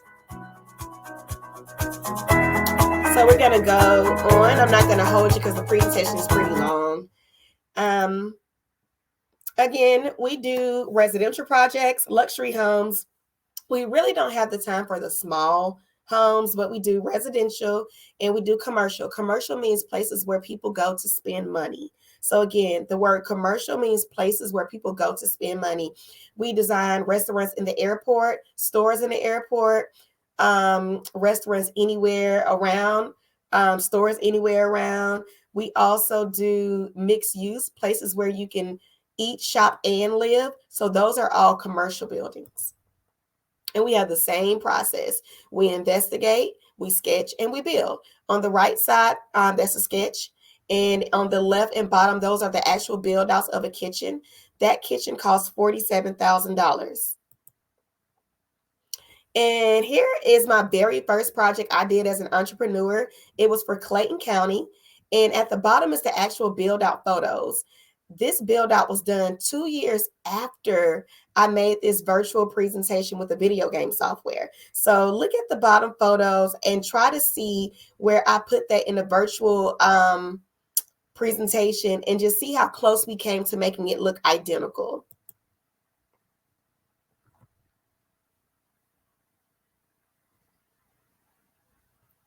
And it wants the buffer. Oh, here it goes. This is very, very old. This is like 2017 software. So the software is a lot more advanced now. And this software is called Lumion. As you can see, the flags can blow, the trees can blow, people can walk, cars can drive. It's very cool how we use video game software with architecture. Welcome to Clayton County. Welcome to Clayton County. Welcome to Clayton County. Welcome to Clayton County. This is actually built in the Riverdale area of Georgia. And this is for our active seniors, the seniors that don't want to sit at home and watch In the Heat of the Night, the seniors that are active, love to exercise, and they say, hey, I'm not dead yet. Don't kill me off. So, of course, I had to put prices right on the screen because I know our active seniors love watching that show in the morning. What do you bid? $1,300. I included Rosetta Stone so they can learn a foreign language. And if you like, you can even play games and speak with other learners. It's never too late to learn. I wanted to brown those political leaders to win this bid, so I added a little picture to the right of the commissioners. You can see them right there. And of course, we have our exercise rooms. Actually, this is an aerobics room. There's a legend in the bottom left corner. The room that we're in lights up in green. I copied that from the TV show Legends of the Hidden Temple because I'm a nerd like that from Nickelodeon. If you want to go slower, you can. That's it. Make sure you breathe. Open. Close. 2 more. Open. Close. 1 Fun more. fact about this Open. fitness room, Close. some of the guys had on different All right, jerseys hands like up the here. Lakers and Stay focused. things. Here we go. I had to Step remove back those and reach. jerseys for Step political back and reach. reasons You always want to because warm up some your people body are before not you fans of the exercise. Lakers. Keep the blood So circulating, heart rate up. whenever you're doing marketing, make sure you always remove brand names because some people may not be fans of that. So I had to learn that. This swimming pool was a 4-lane swimming pool, but I had to remove 1 lane to keep the building in budget. On the right-hand side, that is an wheelchair lift so that people who are handicapped are able to swim too. In the backyard, we have raised gardens so that the elderly don't have to bend over too far to do planting. You have to always have the client in mind when you're designing for the client. And the technology is so advanced, we are able to watch the sun set. We can make it rain, snow, we can change seasons, whatever the client needs, we can make that happen. And we can add animations, music, give credits, you name it. So I would like to give credit to all of the people who brought this to life. And here they are.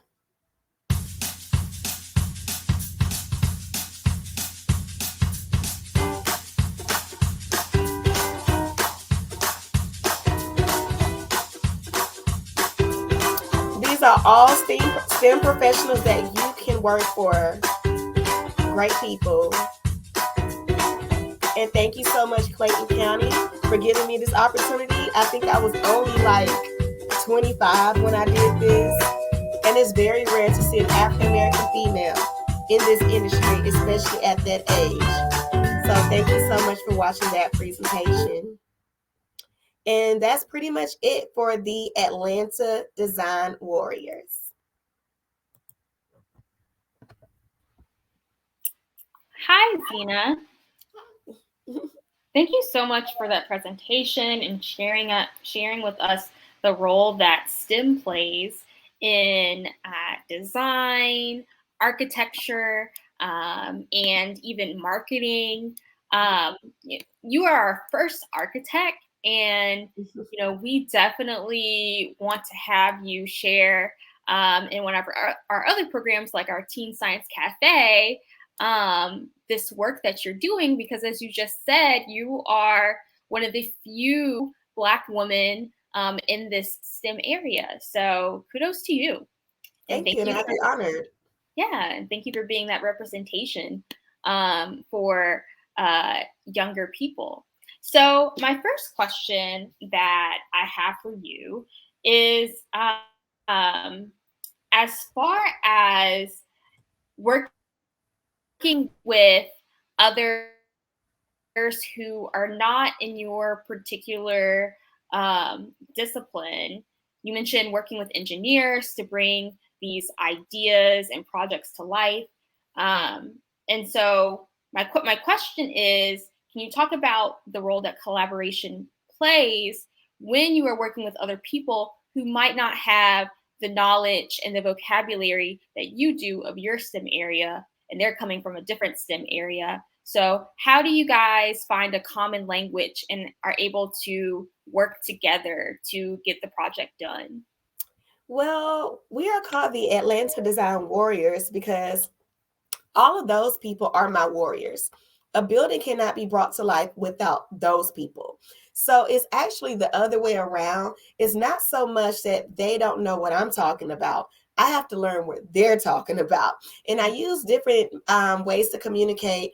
Since the beginning of time, we communicated with art. That's why we have hieroglyphics.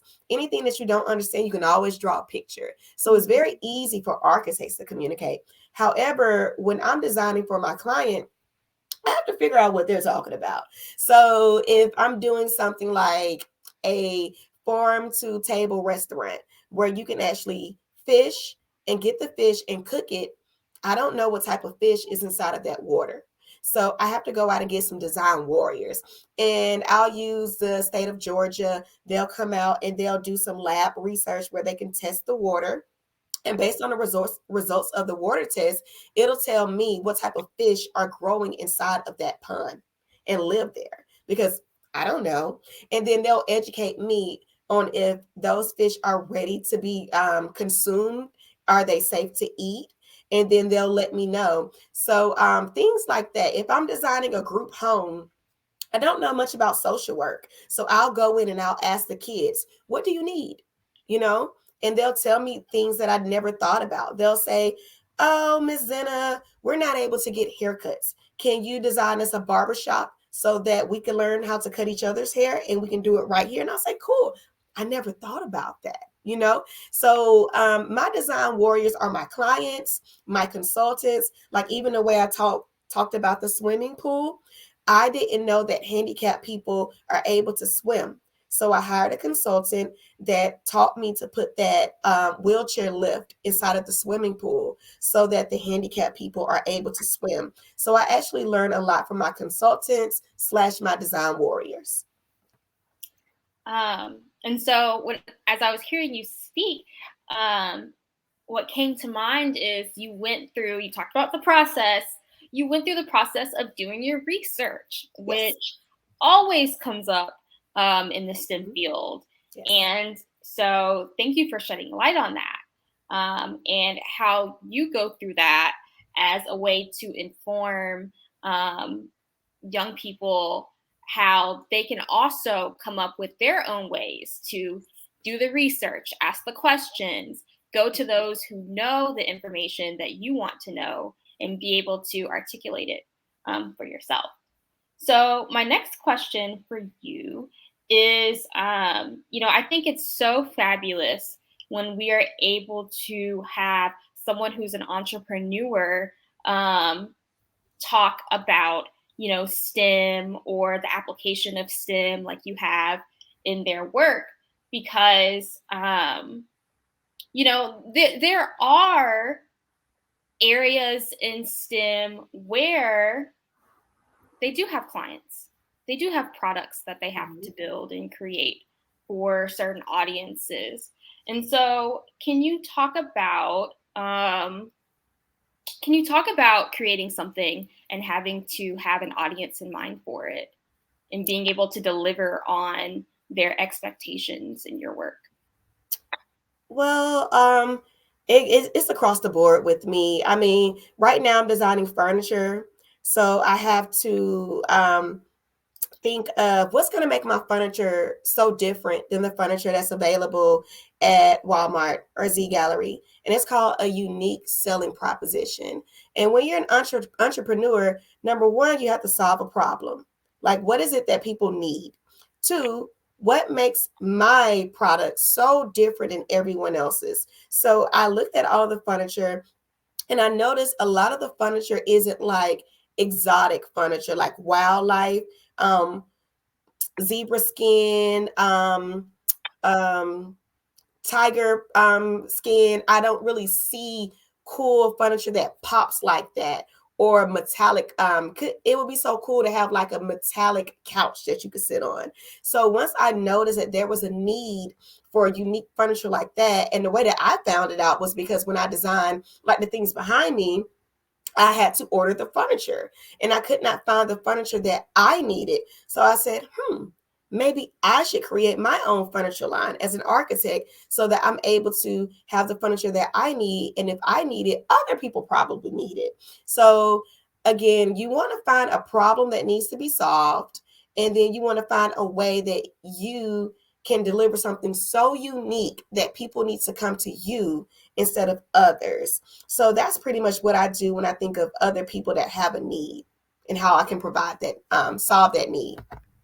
I love that. And I just want to say really quickly that I love it in the context for young people in instances where they're applying to programs, when they're applying to college. Think about, as Xena said, what makes you different, because there is something that makes you different and special, and make sure you convey that to your audience, to whoever it is accepting your application for whatever program or college you're applying to. Definitely. Yep.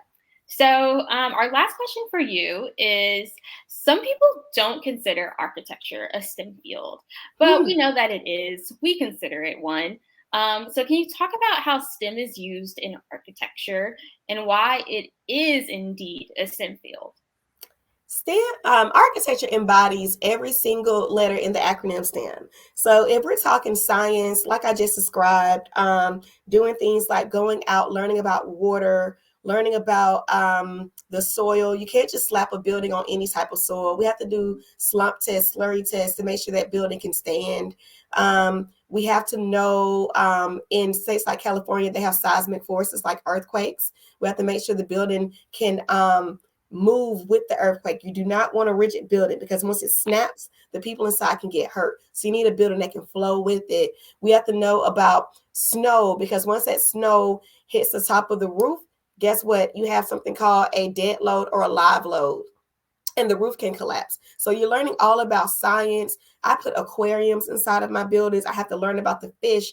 I have to learn about water pressure. I have to learn all about lighting. Good lighting, bad lighting, it affects people's depression.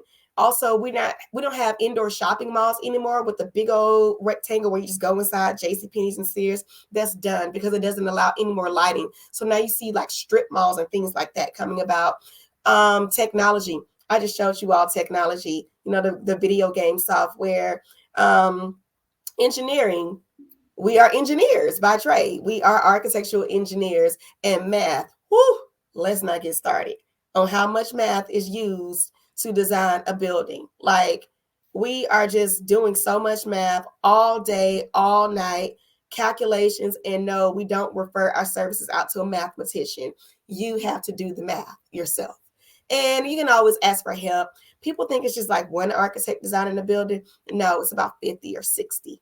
So you can always ask the person beside you, above you, beneath you, project managers, interns. I turn to my youth all the time because I'm getting older. So I ask my younger interns, like, can you help me out with this? So we embody every single letter in the word STEM. We are definitely STEM. Awesome.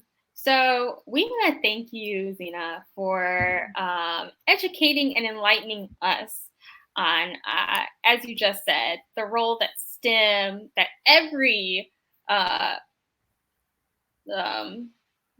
letter that you said it so perfectly. I'm trying to say it just as you did, and I can't. I'm struggling. But how STEM is in architecture. So yeah, we definitely want to have you back again for one of our programs. I'd love to come back. Awesome. Well, with that, I think we are going to head into our next Wait, before you go, any parting words for future architects? Because your presentation was like so awesome.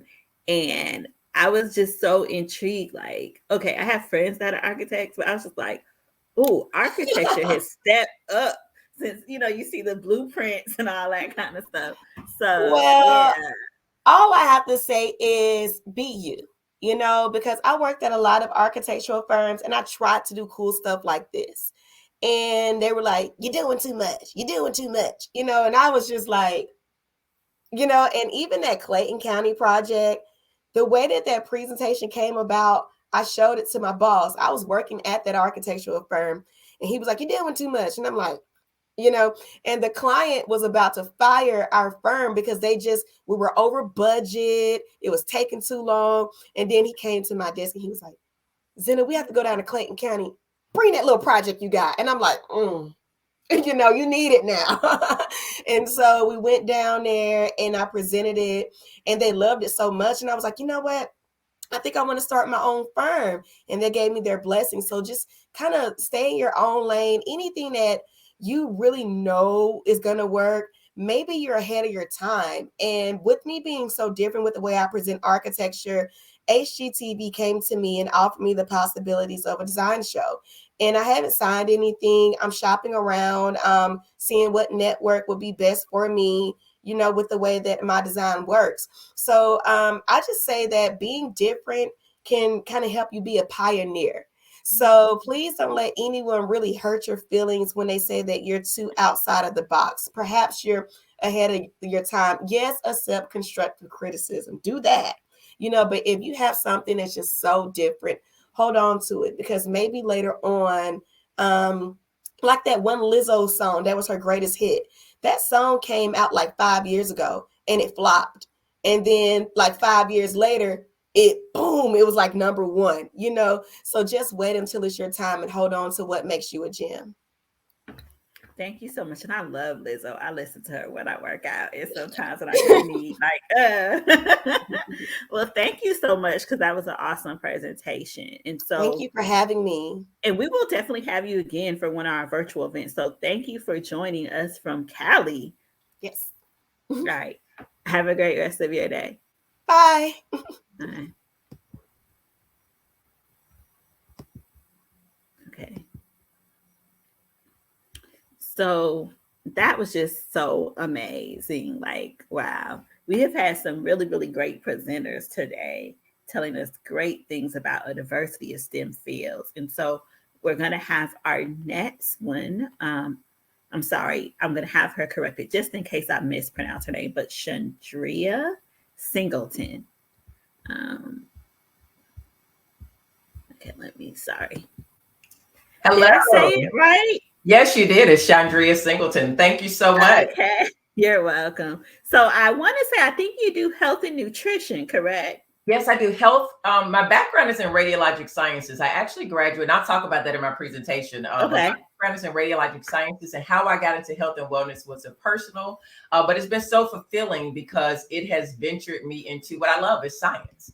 I love science. That has been my main thing, and I've been able to help young people to take part in their health, not just how we used to, put before you whatever you had to eat, and you had to eat it. And look where that's gotten us health-wise.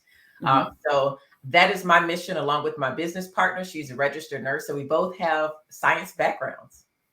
That's great. So I'm going to come out and let you go ahead and talk about your field, your work, and your business. Thank you so much Thank for you for having me. Hello, everyone. I am Chandria Singleton. I'm going to go ahead and share my screen so you can see my presentation as I talk. Let's go. There we go. PowerPoint.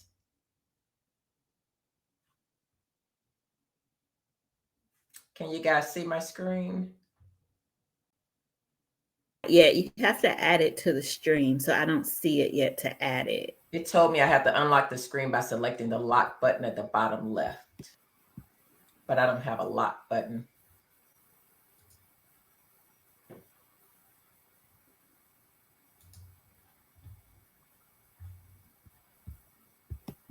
And I'm in Chrome.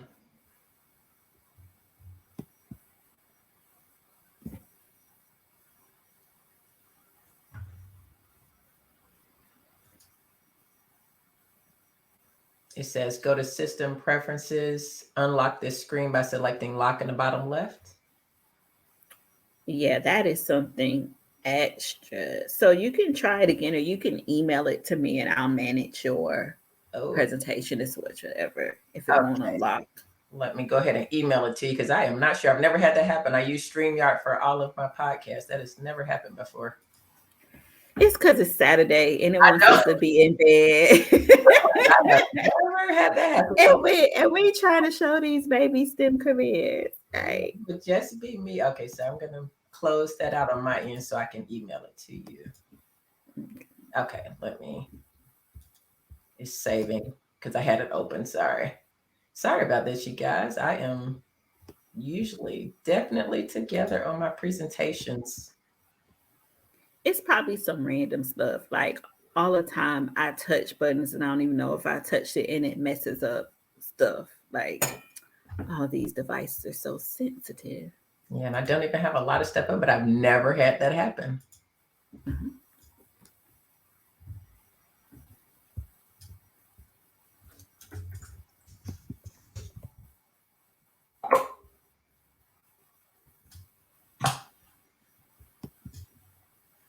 Okay, let me try to send it again.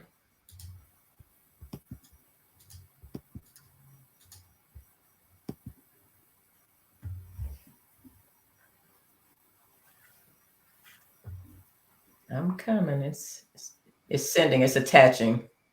Okay. Well, as I do that, I'm going to just go ahead and get to talking. I am Chandria Singleton, and as this saves, I will be able to send it to Takia. But it's just a visual projection of what actually is happening and why I got into health and wellness. With a 20-year background, I graduated from Emory University Medical School with a degree in radiology and sciences. I have been able to work at Mercer University, Georgia Tech in brain imaging and research. So I have a research background. I love science and health. And that led me into seeing especially working at Georgia Tech in the brain research, we dealt with a lot of young people, school-aged individuals, and how they were affected by the quality of food. In particular, what struck me the hardest was when I saw a research project that we did on individuals who came from a socio-economic part of the a socioeconomic area, and they scored lower because what was found through the research is they were fed their normal diet, which was not very nutritious and healthy. And these individuals scored lower than the children in the other part of the research portion who ate a very healthy, nutritious, plant-based, more plants, less meat, more water, hydration. They had a better nutritional background. So they were able to score higher. They switched to students and they fed them each other's diet for about 6 to 8 weeks. Well, the test scores showed that nutrition played a part. And this is not the only study that's been done. But for me, it was the one study that I was a part of. So it made a huge difference to me. And I already knew my struggle. And the 20 years that I've worked in healthcare, been able to see individuals who have had issues with their health and wellness because of the type of diets that they eat. The presentation that I'm going to share with you guys, my computer is frozen because it's actually, I was trying to save it. But what I want to share with y'all is what we noticed, that being unhealthy is an epidemic in today's society, and science plays a big role in that, and our food as well. One thing they've noticed is that obesity outranks cancer among young people. The problem of obesity is very serious. So what can we do about it? One thing that we know, if we haven't seen it already, that our food quality is decreasing. When you go in the store, I just went grocery shopping today. The foods that we eat, when we buy them, they seem to go rotten a lot faster. And what we've noticed, and what we have maybe never noticed before, is that food is picked not ripe. And I equate that with when a baby is in the womb, it takes a certain amount of weeks for that baby's body and organs to grow to the right circumference they're supposed to be and to develop. So that way, when the baby is born, they have full capacity and full use of the proper size and proper organs. But if you take the baby out too soon, what usually happens? They have to go into the NICU, sometimes be put on a breathing machine and all kinds of things until their organs develop. So when you think about your food, the seed, kind of like the womb, is how the plant is grown and continues to produce. Well, if that plant is taken off its source of nutrients too quickly, it's not allowed to actually ripen and have all the nutrients. The last 2 to 3 days is when a plant gets most of its nutrition. And so what we're buying in the grocery stores is less nutritious food, if it's nutritious at all. So what I've been able to help educational systems do is to take back our power and teach young people, instead of waiting till they're older, start young. And we've been able to help several schools get grants and learn how to grow in the classroom. The struggle that many classrooms and schools have come to me with is either they live in an area that's super cold, like Cleveland or Chicago, somewhere where it's cold majority of the time of the year. And it's hard to garden just half of the year and sustain and show people how they can eat healthy year round. If you can only eat healthy 2 or 3 months out of the year, are you probably going to do it? Most likely not. It's not going to be easy. So what we've done is, in classrooms in the South, the West, the North, the East, we've been able to grow indoors, and we've been able to incorporate a curriculum along with it, so the young people can be able to see exactly how they can grow their own food. And this is really important because outdoor garden systems allow you to grow, but again, the time that you have to grow it is very, very, the time that you have to grow it, I'm trying to connect the link to get it to Takia, sorry. The time that you have to grow it is very limited. So what we need to do is, there we go. It's Google, so it's coming, Takia.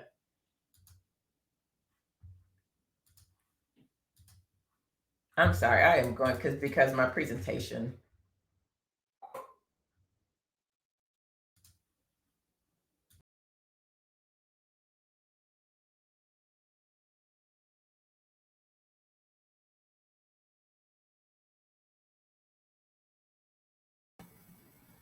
Okay, we will be right. She'll be right back shortly. Apologize for the technical difficulties. While we're coming back, while we're ready for her to come back, Carlin, do you have another animal sound or two? I do. Oh, this is my chance. I'm just kidding. No, I have a really good one. That if I can pull it back up, I didn't get to do the challenging ones when we played earlier. So let me see if I can pull up. This is one that I was the most excited about.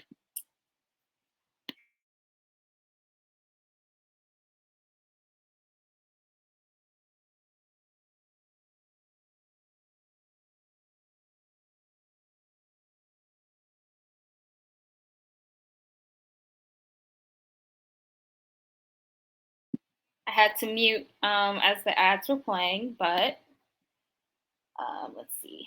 See if you guys can guess this sound. It's challenging. Take your time.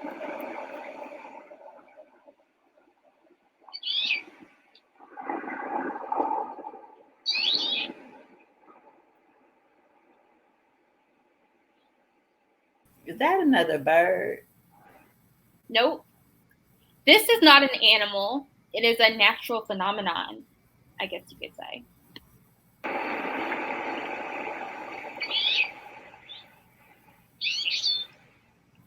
Let me replay it. Okay.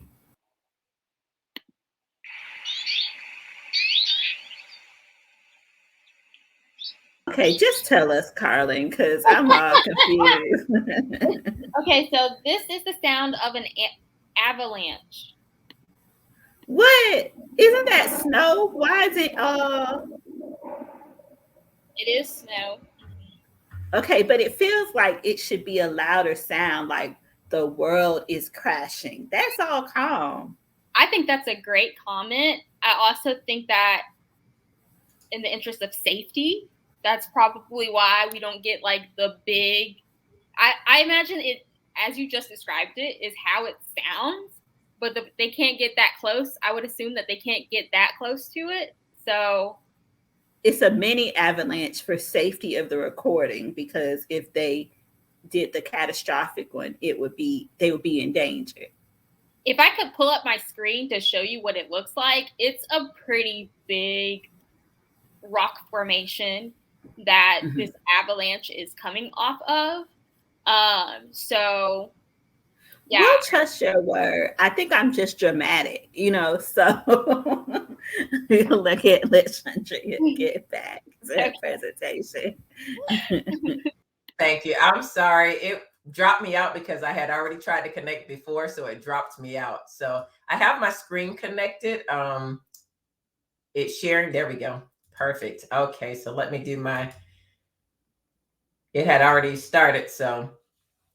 Okay, so I'm going to assume everybody can see. So I am Chandria Singleton. My background is in radiologic sciences, a graduate of Emory University, and a health coach for over 10 years.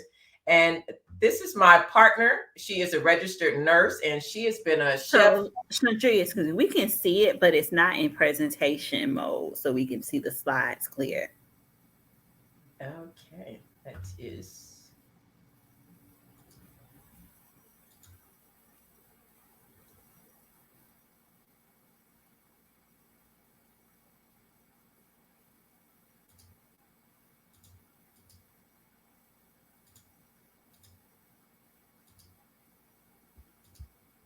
It should be percentages.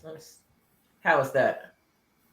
It's still the same. So but we may be able to work. So we can see the slides, but we can also see the rest of your slides, it's up next. So it's not in the slideshow mode. Yeah, I don't know why it's doing this. I do this every week with a podcast. Something must have updated. I apologize. I'm fine with it. No, it's fine. Okay.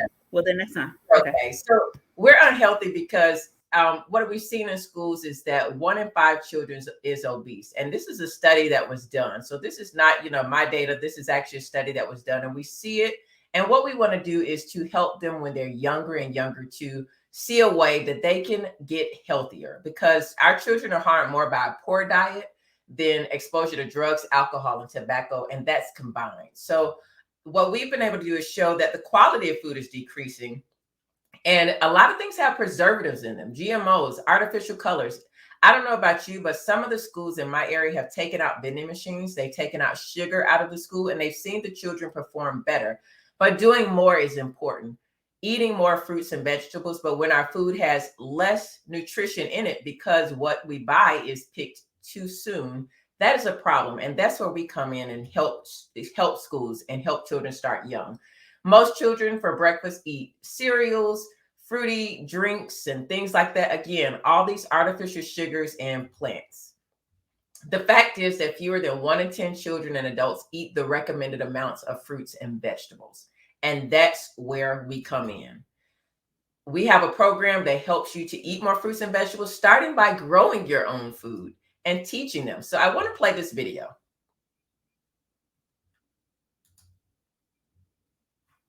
I love tower gardens in the classroom. They are the most cost-effective school garden aligned to academic outcomes one can ever imagine. And best of all, I can take my garden to the cafeteria, down the hallway, to one class, to another class, to another class, use it for science, use it for literacy, use it for art.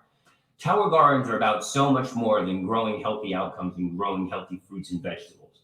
They're about the science, the math, the record keeping, the data, the prediction, the analysis. And then, of course, there's the eating. And when you expand their palates, you expand their vocabularies. When you expand their vocabularies, you expand their minds. So that helps us to see how this garden system, it expands the minds of young people. Expands the minds of young people, because as they say, the way to a man's heart, we'll just say to a way to a kid's education in their brain is maybe through their stomach. So this is a representation of what some schools choose to do, and that's to use this indoor, and it can be outdoor as well. If you're in a climate, some of my schools in Florida do it outside. Here in Georgia, some do it outside. But most of the schools in Georgia that I have, they grow them indoors because, as Stephen Ritz mentioned, you could just roll it from the cafeteria to the gym. I got one teacher rolls it from the band. So students in the band get to use it. The science class gets to use it. Social studies, everybody gets to use it. And then they just put it in the hallway. They have one in the hallway where the kids get their bags on Fridays and they just load the vegetables in and they can take it home. But this is how you can have a salad garden. Everybody loves salads. You can't go wrong with salads.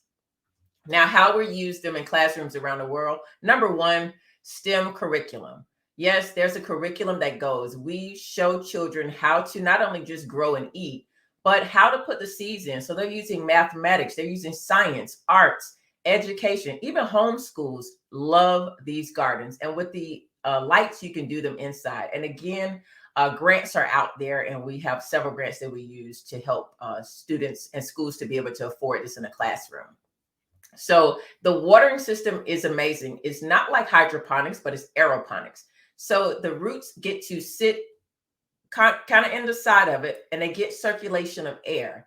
So all of this stuff goes into science, how air and water and movement allow the roots to be able to ward off disease and pests, but also get all the nutrients that they need. And there's a pump that does all of this. So the kids get to assemble all of this stuff inside of this tower. They put the whole thing together. They're able to put the pump in, the water cycle, everything. And then they get to measure how acidic, how neutral, how alkaline it is.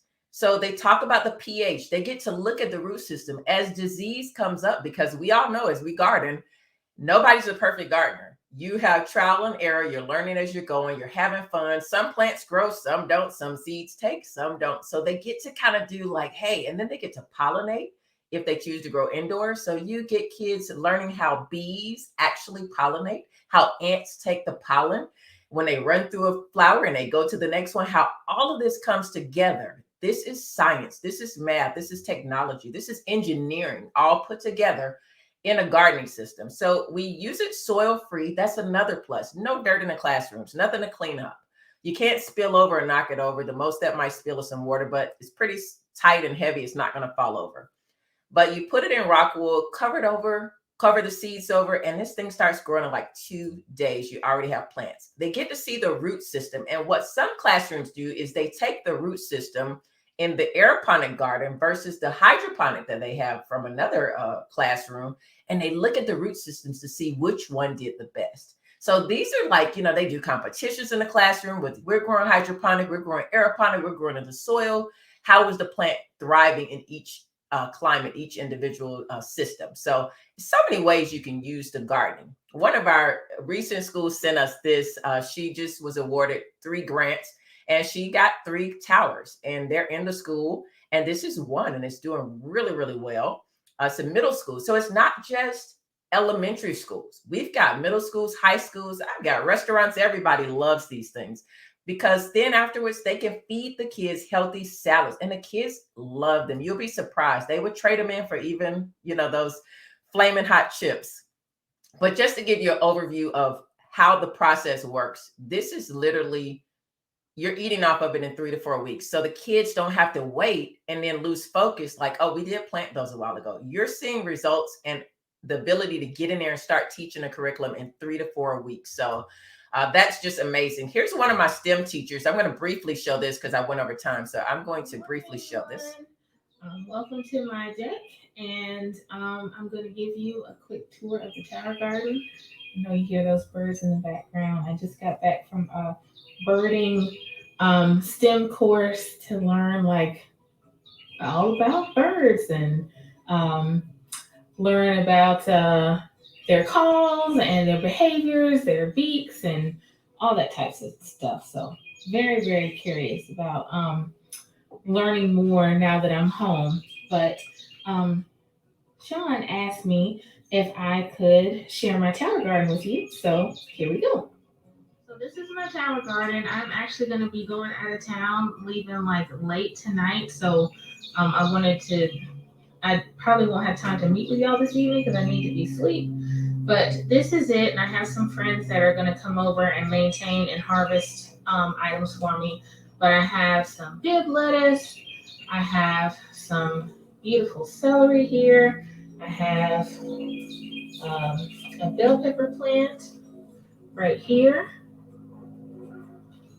I have some kale that I have been having to baby and pick cabbage moth larvae off of because they have had a field day with my brassica family. So my kale, my bok choy, and my broccoli, they were just going to town. But I've heard if nothing's eating your food, then you probably don't want to eat it either. So that is just a glimpse of her personal one, but her classroom one, I just got recent pictures from her. The kids are going to town again, enjoying it. But you can grow this indoors, outdoors, and you don't need a lot of space. So we also give the schools curriculum. Some teachers make their own, but it's free. CCSS and NGSS aligned lesson plans and learning materials in a PDF form, and they go all the way to high school. So there are curriculums that go along with it, and they stick to the STEM program as well. So we're focusing on that science, that math, that art. So you have two options for classrooms. You can put light fixtures on either one. One has a 13-gallon base, the size of an end table. So maybe your classroom isn't that large. Maybe you want to roll it around and have a little easy roll. You know, this one is for light veggies, herbs, microgreens, things like that. I wish I knew about microgreens growing up, but I didn't. But we can educate our young people now to learn about things and how to do them cost effectively, and that you can be healthy and grow your own food. This is our 20-gallon unit, the Flex. And of course, they both can be indoors or outdoors, but it's just amazing how classrooms can use them. The beautiful thing about this and taking it into the science and technology and engineering and math is that you get to see how the less water it uses versus conventional gardening. Maybe you have a garden at your school. This uses 98% less water, 90% less space, 30% more yield, grows 3 times faster, and is safe and nutritious. And there's research that we could definitely give all the schools that are interested from the University of Mississippi and other research that is recently being done. But this is our amazing event. And thank you so much for having me. I appreciate it. And I apologize for the technical difficulties. And I thank you for working with me. All right. That was good. So I love how we're ending on talking about, you know, health and healthy eating and the role that the environment and gardening plays in helping us to get those healthy foods. So my first question for you is, what role, how is nutrition a STEM discipline? Because I think a lot of times, or I think that when we don't see ourselves represented in certain STEM areas, then the outcomes aren't as good and positive as they could be. So when it comes to nutrition, if more kids knew that things like research, data collecting is involved in nutrition, they would be more interested in pursuing it. So how is nutrition a STEM discipline? Yeah, I think that's a really good question because, I mean, for me growing up, it wasn't a conversation ever. And I took a lot of science classes and a lot, I mean, I went to really nice schools that were very up and coming, but never was it discussed. And it definitely wasn't discussed by people of color when it was.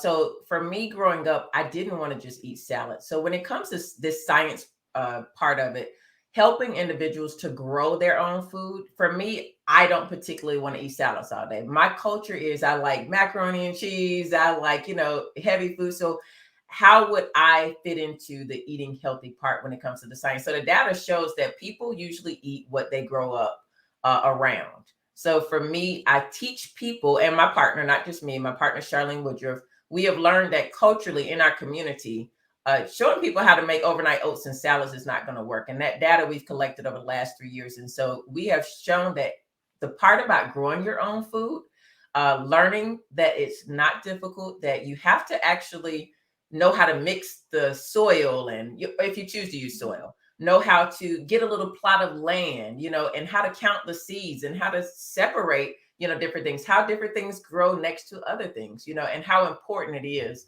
that you understand. I think she talked about the moths and the birds and the other, life cycle. So if something isn't eating your food, then you probably shouldn't be eating it either. That's really important. And all of that plays into starting when they're young, definitely starting when they're young in the classroom. My next question is, I believe you touched on trial and error.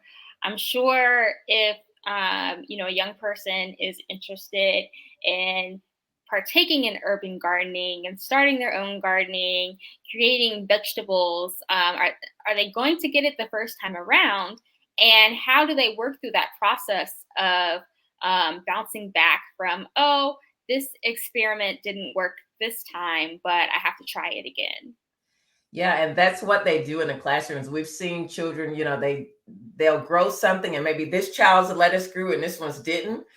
So they actually take that, and I've seen the teachers, show them that, gardening is all about learning.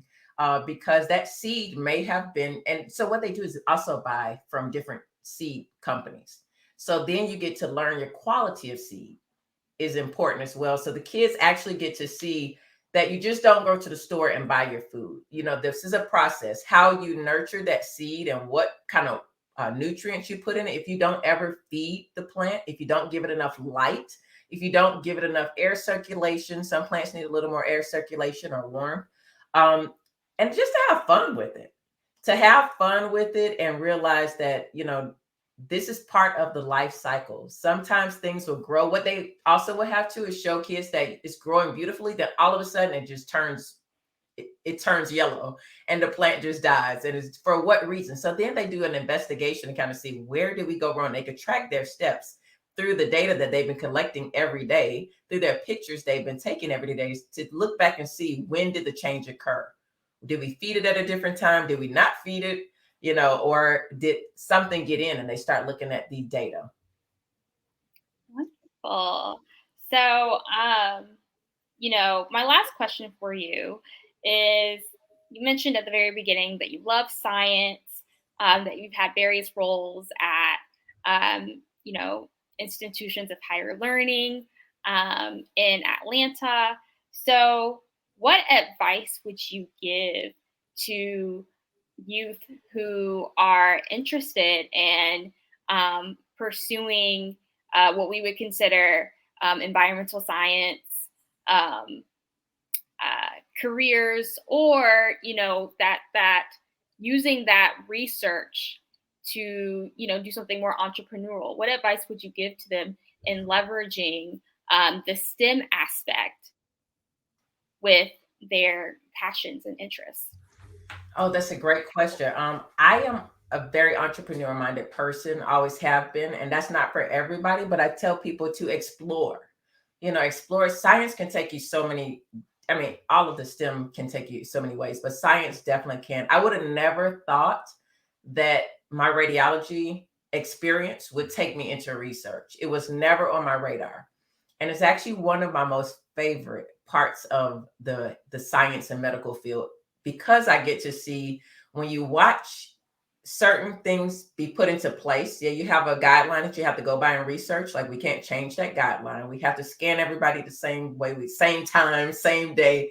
But then you get to see how those things change over time with different individuals. The factors don't change. It changes with the individuals. And you learn from that. You're able to create better scanners. You're able to create better nutritional plans for people. You're able to create healthier lifestyles for people. And you get to see where, in this area, this is where we need to put our resources, So for me, I encourage people, go for it. Don't put yourself in a box. Science is just everywhere. Science is in everything. And when you don't think that it fits, it actually does fit. But have fun with it, and don't put yourself in a box. If you see it, go try it. I love that. And if I may add really quickly, that in the context for our young people, a lot of science is about benefiting other people, society, and solving that problem facing people. And if you have a heart for that, if you have an interest in providing solutions for people's problems, or even the problems affecting our planet, then there is a space for you in STEM that you can explore. So I want to thank you, Chandria, for your presentation today, for educating us on how urban gardening can expose and help kids strengthen those skills that they can use in STEM. Thank you so much for having me. This is amazing. Thank you, guys. Thank you All so right. much. So with that being our last exhibitor, right, Tequila? It's our last exhibitor. Definitely want to let everyone know that I'll be dropping a link to a survey in the chat. Please take a minute to fill it out because it's really important for us to have your thoughts and feelings about what you learned, heard, and saw today. And I think that was the only most important housekeeping thing. That was the most important housekeeping thing. If I can figure this out, we may get to be able to put all of these presentations on our YouTube channel so you can share these great career paths with your friends. Yeah, I'm trying my best to figure that out, But either Carlin or I will figure it out. And if we can get the video downloaded, it'll be on our YouTube channel. So we want to really just thank all the exhibitors. Carlin and I work hard, but we cannot do this without the STEM community that make time out of their busy schedules to share their career journeys, their career fields. And the reason we want to do this work is because we want you to be able to start thinking about careers a lot earlier than I did, and other people that majored in STEM careers. Some of us didn't meet people doing the work that we wanted to do until college. And so, if these people on social media reach out, if you need to listen to it, we hope that all of these people brought some sparkle in your eye, let you know what the possibilities are to pursuing a STEM career, and most importantly, made you feel that pursuing a STEM career is possible. And hopefully one of these speakers allowed you to think of a path that you may want to pursue, because we need you as STEM professionals, right? We need the researchers, we need the architects, the wildlife biologists, all of these fields. We need you to do and continue to advance science, right? So thank you. We're going to stop the broadcast and give you the rest of your day. But thank you so much for tuning in.